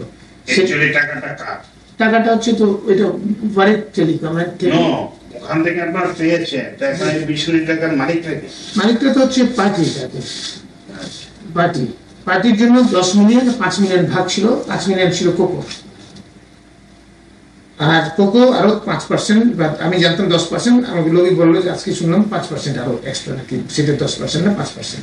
তো এনিওয়ে যাই শেয়ার তো পাইনি, $15 মিলিয়ন এর মধ্যে আমি 15 মিলিয়ন টোটাল ডলারটার আমি মানে ভাগগুলো দিচ্ছি, যে 25 কোটি লবির এখানে প্লাস মাইনাস, 20 কোটি আমার এখানে প্লাস মাইনাস, আমার এখানে 1 মিলিয়ন লবির এখানে 1 মিলিয়ন, 2 মিলিয়ন কোকোর সিঙ্গাপুরে 2টা অ্যাকাউন্ট আর একটা হংকং অ্যাকাউন্টের মধ্যে, সব মিলাই July another 2 million plus minus গিয়েছে।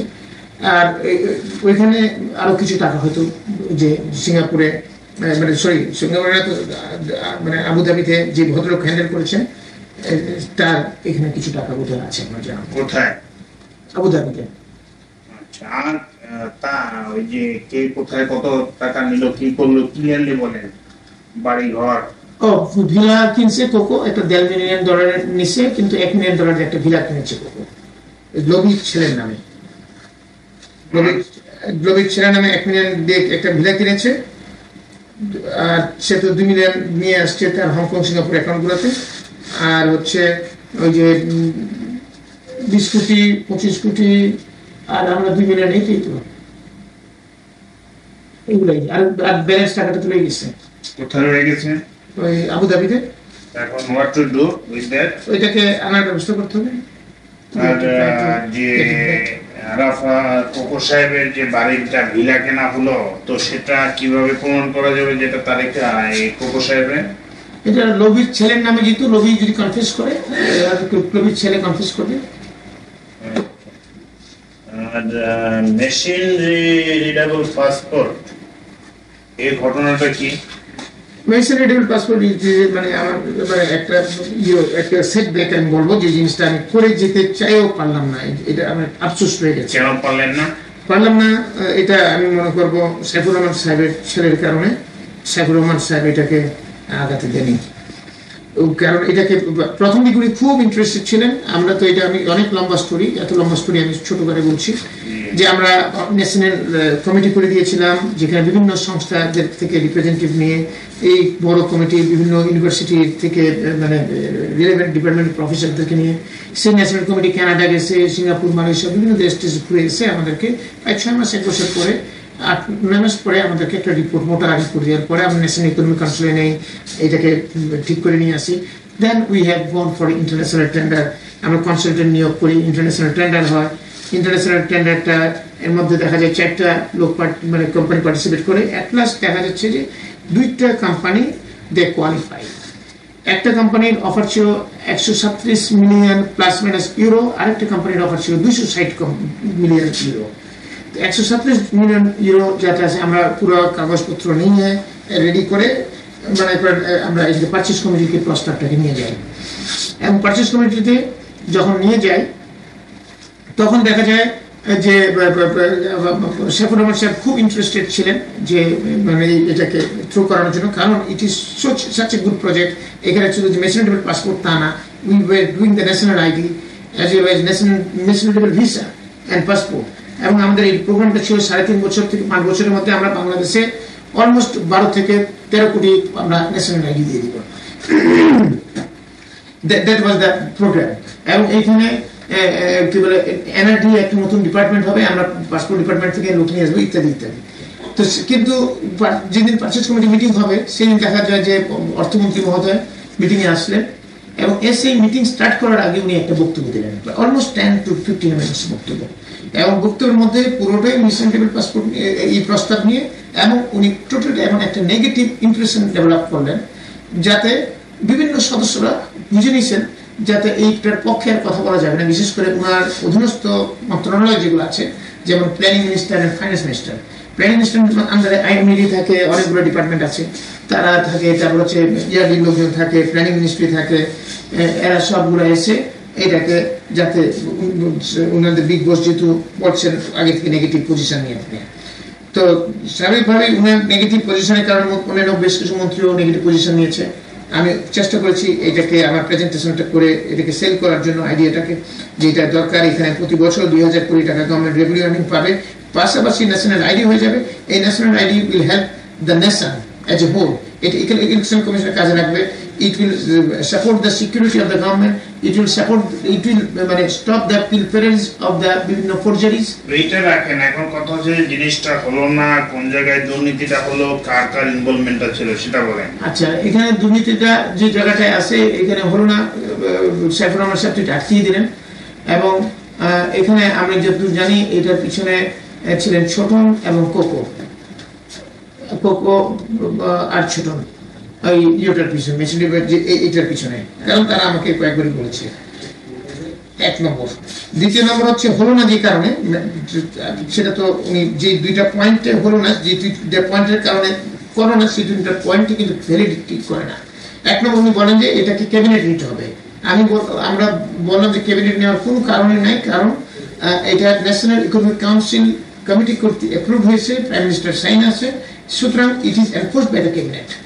এটা কোনো প্রয়োজন নাই। তখন উনি বলেন যে এটা সিটিজেন তোমার কি বলে, এটা আইডি কার্ড করতে গেলে ক্যাবিনেটে নিতে হবে। এমন সিটিজেন অ্যাক্ট পারমিট করে, সেটা উনি ধরলেন। তারপর একটা বলেন যে ওনাকে ফান্ডের জন্য আমরা চিঠি দিয়েছিলাম, তখন আমার জানা ছিল না যে আমরা আগে একটা চিঠি দিয়েছিলাম, ওনারা রেসপন্ড করেন নাই, বাট আমরা চিঠি দিয়েছিলাম। তার মানে উনি যে 2টা পয়েন্টে আটকালেন সেই 2টা পয়েন্টই মানে ভ্যালিড না। আমি সেটাই কারণ এই এক্সপ্লেনেশনটা দিলাম। আর পরবর্তীতে আমি জানতে চেষ্টা করলাম, যেহেতু এটা হলো না, আমি ওনার থ্রু হিজ পিএস আমি অন্য মানুষ লাগিয়ে জানার চেষ্টা করলাম যে কেন উনি হঠাৎ করে চেঞ্জ হলেন কেন। কারণ উনি তো, আমি যখন ফোনে কথা বলি, মিটিংয়ের ডেট নেই, তখন তো উনি খুব এনকারেজ ছিলেন এবং পরে চেঞ্জ। তো ওনার পিএস এর মাধ্যমে আমি এটাকে জানলাম, মানে অন্য একটা থার্ড পার্সনের মাধ্যমে জানলাম যে উনি যখন গাড়ি করে, সেদিন উনি সিলেট থেকে আসছেন, এসে প্লেনে এয়ারপোর্টে নেমে গাড়ি করে আসতেছেন, তখন টনি ফোন করেছিল, ওনার ছেলে, বড় ছেলে নাসির রহমান, এবং ওনাকে মানা করছে to stop this project and not to allow to go through. কেন? বিকজ নাসির রহমান আগে প্রথম যে একটা কোম্পানি ছিল সেটা হচ্ছে ক্যানাডিয়ান নোট, তারা একটা প্রস্তাব নিয়ে এসেছিল, তারা বলতেছে বিও হিসেবে করবে সেই প্রজেক্টটাকে, বিও হিসেবে করবে, সেটাকে তো আমরা বের করে দিলাম। তখন তারা ওই টেন্ডারে পার্টিসিপেট, টেন্ডারে ডিসকোয়ালিফাই হলো। তারা চাচ্ছিল যেহেতু নাসির রহমান তার শেয়ার পাবে না, তার বিজনেস ইনভলভমেন্ট নাই, সেই জন্য এটা স্টপ করছে, আর কিছু না, সিম্পল অ্যাজ দ্যাট। টেলিটক সম্বন্ধে কিছু বলেন। টেলিটক সম্বন্ধে আমি এতটুকু জানি যে এই প্রজেক্টটাকে যথেষ্ট দুর্নীতি হয়েছে, এবং এটা আমাদের কোকো এবং বাবু, সাইফুর রহমান সাহেবের আরেক ছেলে, ছোট ছেলে। এখানে কি পরিমাণ টাকা ডিল হয়েছে আমি তো জানি না, তবে মানে এটা শুনছি আমি, ওই 2-1জনের কাছে, তুহিন ওর কাছে একদিন আসছিল, অনেক কথা কমপ্লেন করলো, যাটুকু শুনেছি যে $10 মিলিয়ন, তো প্লাস মাইনাস সব। কে পেয়েছে এটা? এই যে কোকো এবং তুহিন, সরি তুহিন তো না, কি বাবু, এটা তারা পেয়েছে। মানে এরকমই একটা কিছু হবে। বাট প্রত্যেকটা ক্ষেত্রে দেখা যাচ্ছে যে টেলিকমিউনিকেশনের বিষয়ে এখানে আমিনুল হক সাহেবের কোনো ইনভলভমেন্ট ছিল না এই টেলিটকে। আমিনুল হক সাহেবের ইনভলভমেন্ট তো এটা, ওনারই ইনভলভমেন্ট এটা, এবং এখানে আমিনুল হক সাহেবও পাইছেন, মানে এটার মধ্যে he is also covered within this. কি পরিমাণ পেয়েছে আমি জানি না সেটা। তো সেই ক্ষেত্রে দেখা যাচ্ছে যে স্যার আপনি স্বরাষ্ট্র প্রতিমন্ত্রী, কিন্তু আপনার ইনভলভমেন্ট হলো এই টেলিকমিউনিকেশনের প্রত্যেকটা ক্ষেত্রে। না, এটার মধ্যে টেলিটকে তো আমার ইনভলভমেন্ট নাই। তো টেলিটক না, ওয়ারিড দেন আদার, ওইটা শুধু ওই যেটা বিটিআরসির সাথে রিলেভেন্ট ছিল লাস্ট পার্টে। তো বিটিআরসি চেয়ারম্যান যেহেতু হোম সেক্রেটারি ছিল, এবং হোম সেক্রেটারি হিসেবে he worked with me very closely and he knows me very well, এবং ওনাকে আমি খুব ভালো জানতাম। তো he has developed a confidence on me. তো উনি আমার সাথে কথা বলতেন, এবং অনেকে মনে করতো যে বাবু সাহেবের কাছে গেলে বোধহয় কাজ হবে। তো এখানে আপনার একটা পার্সোনাল ইন্টারেস্ট জড়িত ছিল? না, আমার পার্সোনাল ইন্টারেস্ট নিয়ে আমি কোনো কাজ করি নাই। কিন্তু পরবর্তীতে যেমন আপনাকে এই যে বাড়িতে যে টাকাটা আমাকে 1 মিলিয়ন দিয়েছো, আমি কিন্তু কখনো চাইনি, এটা কিন্তু কোকো নিজের থেকে দিয়েছে। সেটা তো লোক সামলাতে পারলেন। I am sorry for that. আপনার এই যে জঙ্গিবাদ, বাংলাদেশে জঙ্গিবাদের উত্থান এবং জঙ্গিবাদ, এখানে কার কার দায়বদ্ধতা, আপনার দায়বদ্ধতা, এটা সম্বন্ধে একটু বলেন। জঙ্গিবাদের তো উত্থান হয়েছে, আমরা কার মদদে হলো, কি হলো, একটু ক্লিয়ারলি বলেন। মদদে আমি খুব একটা মানে মনে করি না যে এটাতে আপনি you said something, try to remember. আমি ওইটা বাংলা, ওইটাতে আমি যাচ্ছি, কিন্তু that is a localised problem. সেটা আমি বলছি আপনাকে, সেটা হচ্ছে লোকালাইজড প্রবলেম। এবং সেখানে সর্বহারারা, ওইখানে ওই যে রানীনগর, আত্রাই, বাগমারা, এইসব জায়গায় বেশ কিছু লোক মেরে ফেলছিল। এবং ওই যে আমাদের দুলু তার ভাইকে মেরে ফেলছে, আগে ভাগনাকে মারছে, বেশ কয়েকজনকে মেরে ফেলছে। তো মেরে ফেলার পরে এরা করছে কি, বাংলা ভাইয়ের সাপোর্টটা নিয়েছে, এবং যেটা তারা খুব অন্যায় করছে। এই বাংলা ভাইয়ের সাপোর্ট নিয়েছে, এবং বাংলা ভাইয়ের সাপোর্ট নিয়ে ওইখানে ওরা আবার বাংলা ভাই ওরা ওই সর্বহারাদেরকে মারছে। এবং সেই সময় আমাদের police has not done at all a proper job, যে জন্য আমরা এসপি কে, রাশেদ যে তখন এসপি ছিল মাসুদ, পরবর্তীতে আমরা চাকরি খেয়েছি, এবং কি বলে আমরা স্টেপ নিয়েছি। আর সেই সময় তারা এইটাকে করতে গিয়ে ওই মানে বাংলা ভাইয়ের নামটা প্রকাশ পায়, এবং মিডিয়াতে সাংঘাতিক কাভারেজ পায়, এবং বাংলা ভাই মোটামুটি ইয়েতে যায়। এবং আমি মনে করি সেখানে সাথে জঙ্গিবাদের ইনভলভমেন্ট আছে, আমি মনে করি না সেটাকে। বাট সেটার কারণে মানে মানে বাংলা ভাই খুব এনকারেজ হিরো, নিজেকে হিরো মনে করছে, সেটা আমি মনে করি। যে সেখানে তাকে বাংলা ভাইকে মানে ওই সময় ওই সাপোর্টটা দেওয়ার কারণে বাংলা ভাই বিকামে হিরো, এবং হিরোর কারণে এইরকম একটা করার মতো দুঃসাহসিকতা দেখাতে পারছে। That I agri. তো এখন পরবর্তীতে এই জঙ্গিবাদের মধ্যে যে শায়েক রহমান মেইন ছিল, হি ইজ দ্য মেইন ম্যান, কি বলে শায়েক আব্দুর রহমান। এবং শায়েক আব্দুর রহমান তিনি কিন্তু উনি নিজেই সিদ্ধান্ত নিতেন, এবং সিদ্ধান্ত নিয়ে হি ওয়াজ এ কাইন্ড অফ ডিক্টেটর। যেটুকু আমরা জানতে চাচ্ছি যে এখানে আপনার যে ব্যর্থতা, 17ই আগস্ট বোমা হামলা হলো, তারপরে কি হলো, what was the opinion of prime minister and others, and ব্যর্থতা, এটা নিয়ে বলেন। এখানে তো ব্যর্থতা তো 17ই আগস্ট, মানে 17ই আগস্ট কত তারিখে যদি বোমা মারলো, এটা দেখেছি ডেটটা। এনিওয়ে, যেদিন বোমা মেরেছে 63টা ডিস্ট্রিক্টে বোমা মেরেছে, এবং সেদিন আমরা একটা মিটিংয়ে আমি ছিলাম, এবং একটা থেকে একটা খবর পাওয়ার পরে it was a great surprise for me, and I was shocked, and I was really upset যে এই জিনিসটা হলো কিভাবে। We cannot accept it because it is a coordinated and organized, well planned operation. We have to consider in that way. এবং সেটাকে আমরা of course আমি নিজেকে মনে করেছি এটা ব্যর্থতা আমাদের, সেটা আমাদের সকলের ব্যর্থতা। এটা আমার, এবং সেই ব্যর্থতার মধ্যে I should be the number one, because I being the home minister I have to be the number one. তো সেটা আমি তো অ্যাকসেপ্ট করি। আর দ্বিতীয়ত আসতেছে, প্রাইম মিনিস্টার তখন চায়না ছিলেন, উনি চায়না থেকে আসার পর ওনাকে আমরা আসতে বলেছি, উনি চলে আসছেন। আসার পরে আমি দেখা করতে যে কথা ছিল, আমরা আলোচনা করে রেখেছিলাম যে I should be the first man to meet her and give the total explanation, কয়দিন ধরা পড়েছে, কি হয়েছে না হয়েছে ইত্যাদি।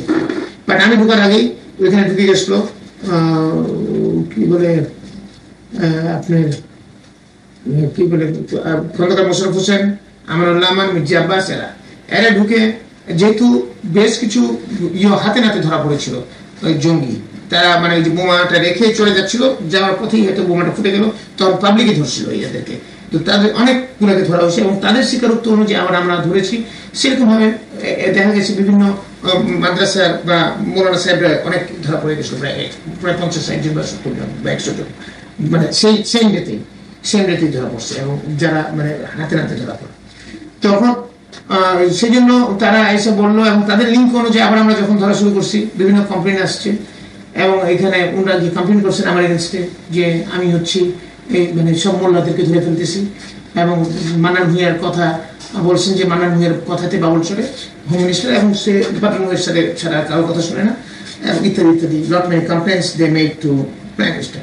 তো ম্যাডাম কাছে যাওয়ার সাথে সাথে উনি এমন ক্ষেপে উঠলেন আমার উপরে, কি পাইছো তুমি, কয়জন আওয়ামী লীগের ধরো না, এটাকে ধরছো না, সব মোল্লাকে ধরতেছো, তুমি জানো যে আমরা জোট আছে, আমাদের জোটের পার্টনার সব ধরে ফেলেছি ইত্যাদি ইত্যাদি, তুমি হচ্ছে মান্নান ভূঁইয়ার টেরর, মান্নান ভূঁইয়ার পিছু পিছু ঘুরো, আর হচ্ছে তুমি এখন কি মান্নান ভূঁইয়ার রয়্যাল এজেন্ট হচ্ছো, এরকম ভাবে কথা বলে রয়্যাল এজেন্ট হচ্ছো তুমি, রয়্যাল এজেন্ট, হ্যাঁ মানে এরকম ভাবে কথা বলে ফেলেন। তা আমি মানে বিলিভ মি সেই সময় আমি বাড়িতে কেঁদে দিই এমন একটা আমার রাগে, এবং আমি শুনে আমি বললাম, তখন আমি বললাম যে দেখেন যারা যারা ইনভলভ তাদেরকে ধরেছি এবং প্রত্যেকটা লোক ইনভলভ এবং এদেরকে আমাকে ধরতে হবে, আমি এখানে যে ইনভলভ না তাকে আমি ধরবো না।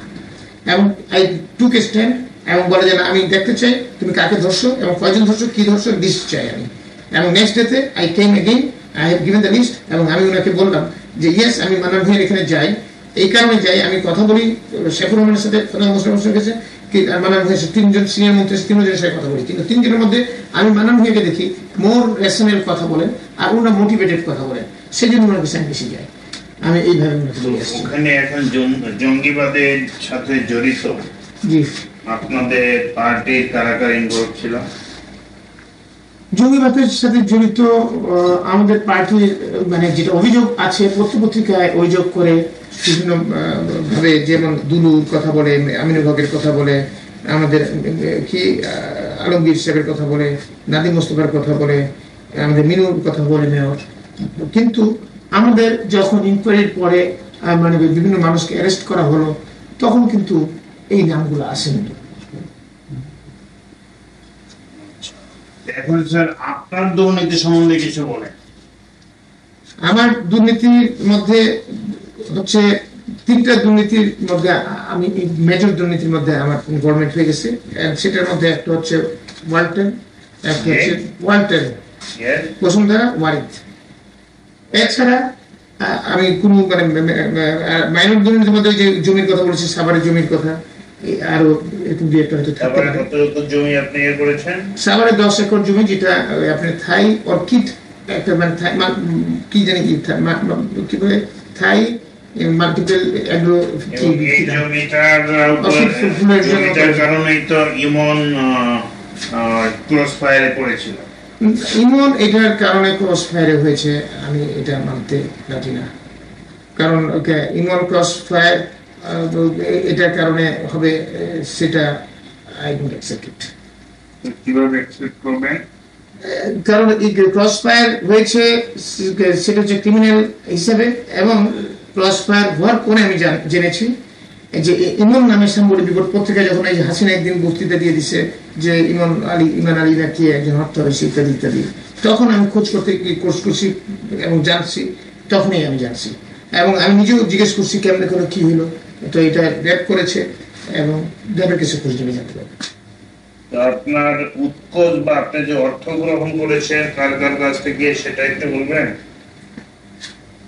আর আমি একটু বলিনি দুর্নীতির প্রসঙ্গ, তো 3টার দুর্নীতির কথা বলেছি আমি, এটা ছাড়া আপনি যে আমি আসতেছি সেটা আমি বলবো।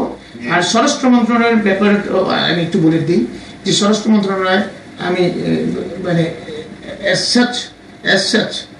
আল্লাহ রহমতে এখন পর্যন্ত আমার নিজের চেয়ারের পবিত্রতা আমি রক্ষা করছি, যে স্বরাষ্ট্র মন্ত্রণালয় আমি কোনো দুর্নীতির মধ্যে কি ধরনের কার কার কাছ থেকে টাকা নিয়েছে? আচ্ছা, টাকা যেটা হয়েছে সেটা হচ্ছে আমার লোন, অনেক লোন আসছিল বিভিন্ন ব্যাংকে, আমার প্রায় এখনো বিরাট অঙ্কের লোন আছে, এবং সেই লোনগুলো রিপেমেন্ট করার জন্য তারেক সাহেব আমাকে ইমিডিয়েটলি গভর্নমেন্ট ফর্ম করার পর 40 লাখ টাকা দিয়েছিলেন যাতে আমার লোনগুলো মেনটেন করতে পারি আমি।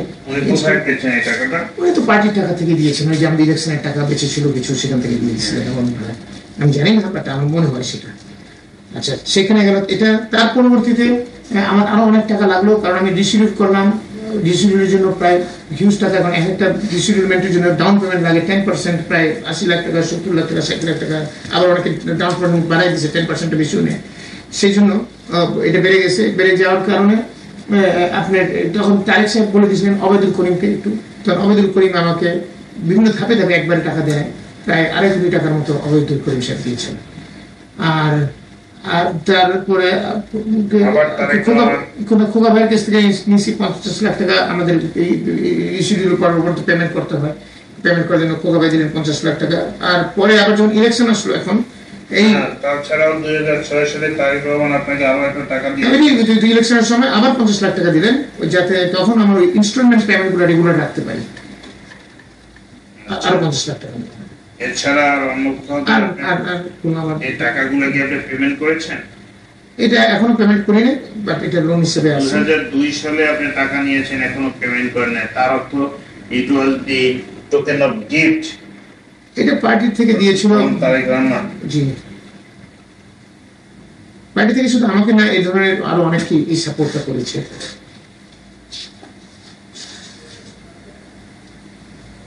কুয়েতে আপনি একটা ভ্রমণ করেছিলেন। কুয়েতে? I have never been to Kuwait. Okay. Then party যে আপনি একটা কথা বলতেছিলেন যে পার্টির ইলেকশন ফান্ড আর পার্টি ফান্ড বিদেশ থেকে কিছু সংগৃহীত হয়েছিল, এটা সম্বন্ধে কিছু বলবেন? এটা না বললে ভালো না, এটা রেকর্ড থাকা উচিত না। না, একটু বলেন, আমরা শুনি। এটা মানে এটা তো স্টেট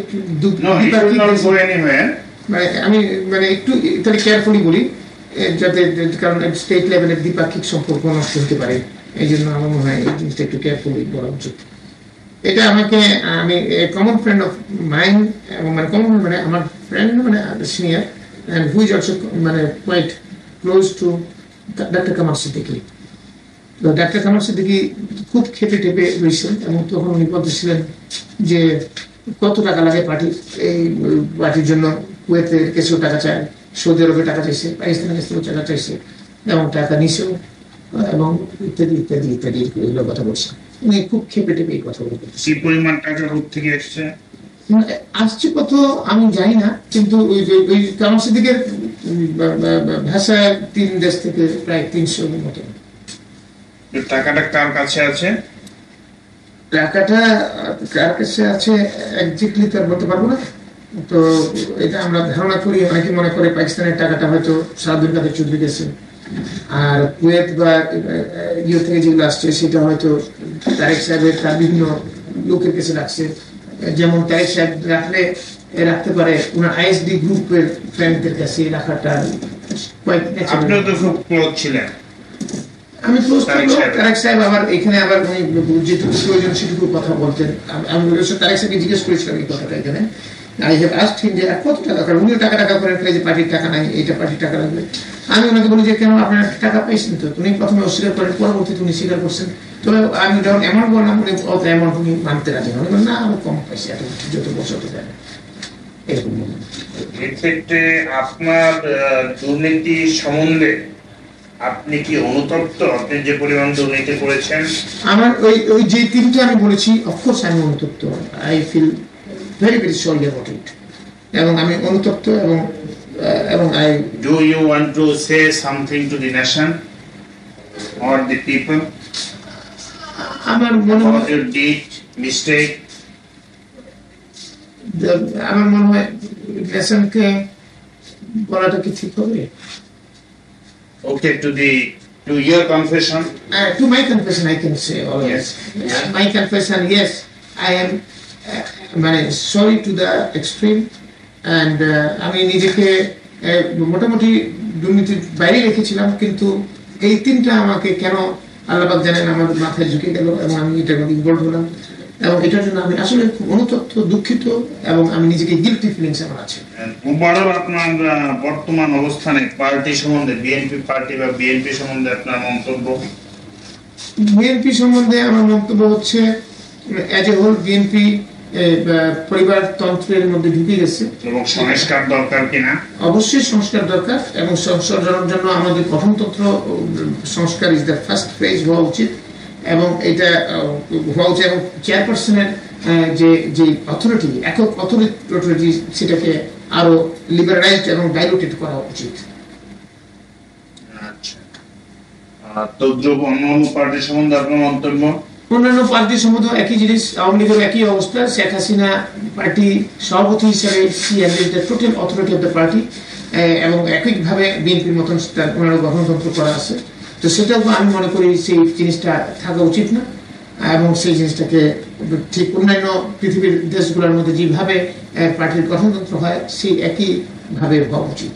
সেখানেও কি ওই সব পার্টির মধ্যে যে দুর্নীতি হয়েছে বলে কি আপনি মনে করেন পার্টির নেতাদের? হ্যাঁ, দুর্নীতি তো আছে, তাদের মধ্যে ডেফিনেটলি আছে। তো আর কিছু আপনি বলতে চান ফর দি নেশন, যে দেশটা কিভাবে উন্নতি হতে পারে? না, আমি মনে করি at the moment it is an opportunity for the country, for the nation, for the people, for the ruling government. Certain works which is very difficult for a political government, but this government can do those things, those critical jobs and odd jobs.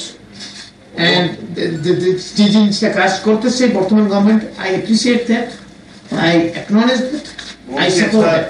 Thank you very much, and take rest, and if you want to tell anything more you can.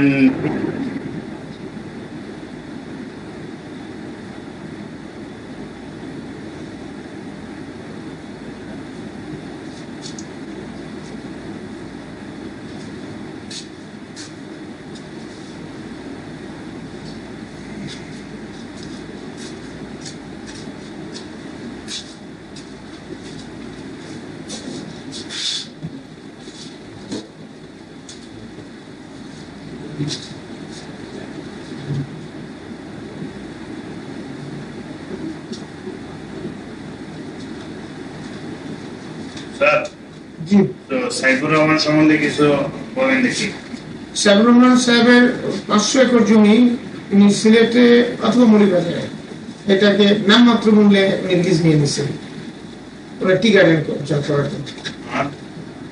আর হচ্ছে ওনার ছেলে বাবু আছে, সেই বাবু একটা CNF agency আছে, যে ব্যবসা করতো বিভিন্ন খাতে, সে ব্যবসা নিচ্ছে অ্যাপ্রোচ করছে। দর্শক, বাবরের এই এক্সক্লুসিভ ভিডিওটি দেখার পর আপনাদের কি মন্তব্য? অবশ্যই এই ব্যক্তিটি বাংলাদেশের জন্য যা করেছেন এবং যত কষ্ট সহ্য করেছেন এটা আসলে অভাবনীয়, এবং দেশের মধ্যে অরাজকতা সৃষ্টি করেছেন এই শেখ হাসিনা। তিনি কিন্তু আর নেই, অথচ তিনি যে জুলুমটি করেছেন মানুষের উপর, যেটা কোনোভাবে কাম্য ছিল না। সমাধিবার্স, এই ব্যাপারগুলো আপনাদের কি মন্তব্য? অবশ্যই আমাদের কর্মসূচি দিন। আজকে ভিডিও পর্যন্তই। চ্যানেলগুলো সাবস্ক্রাইব করুন, বন্ধু হয়ে পাশে থাকুন। আল্লাহ হাফেজ।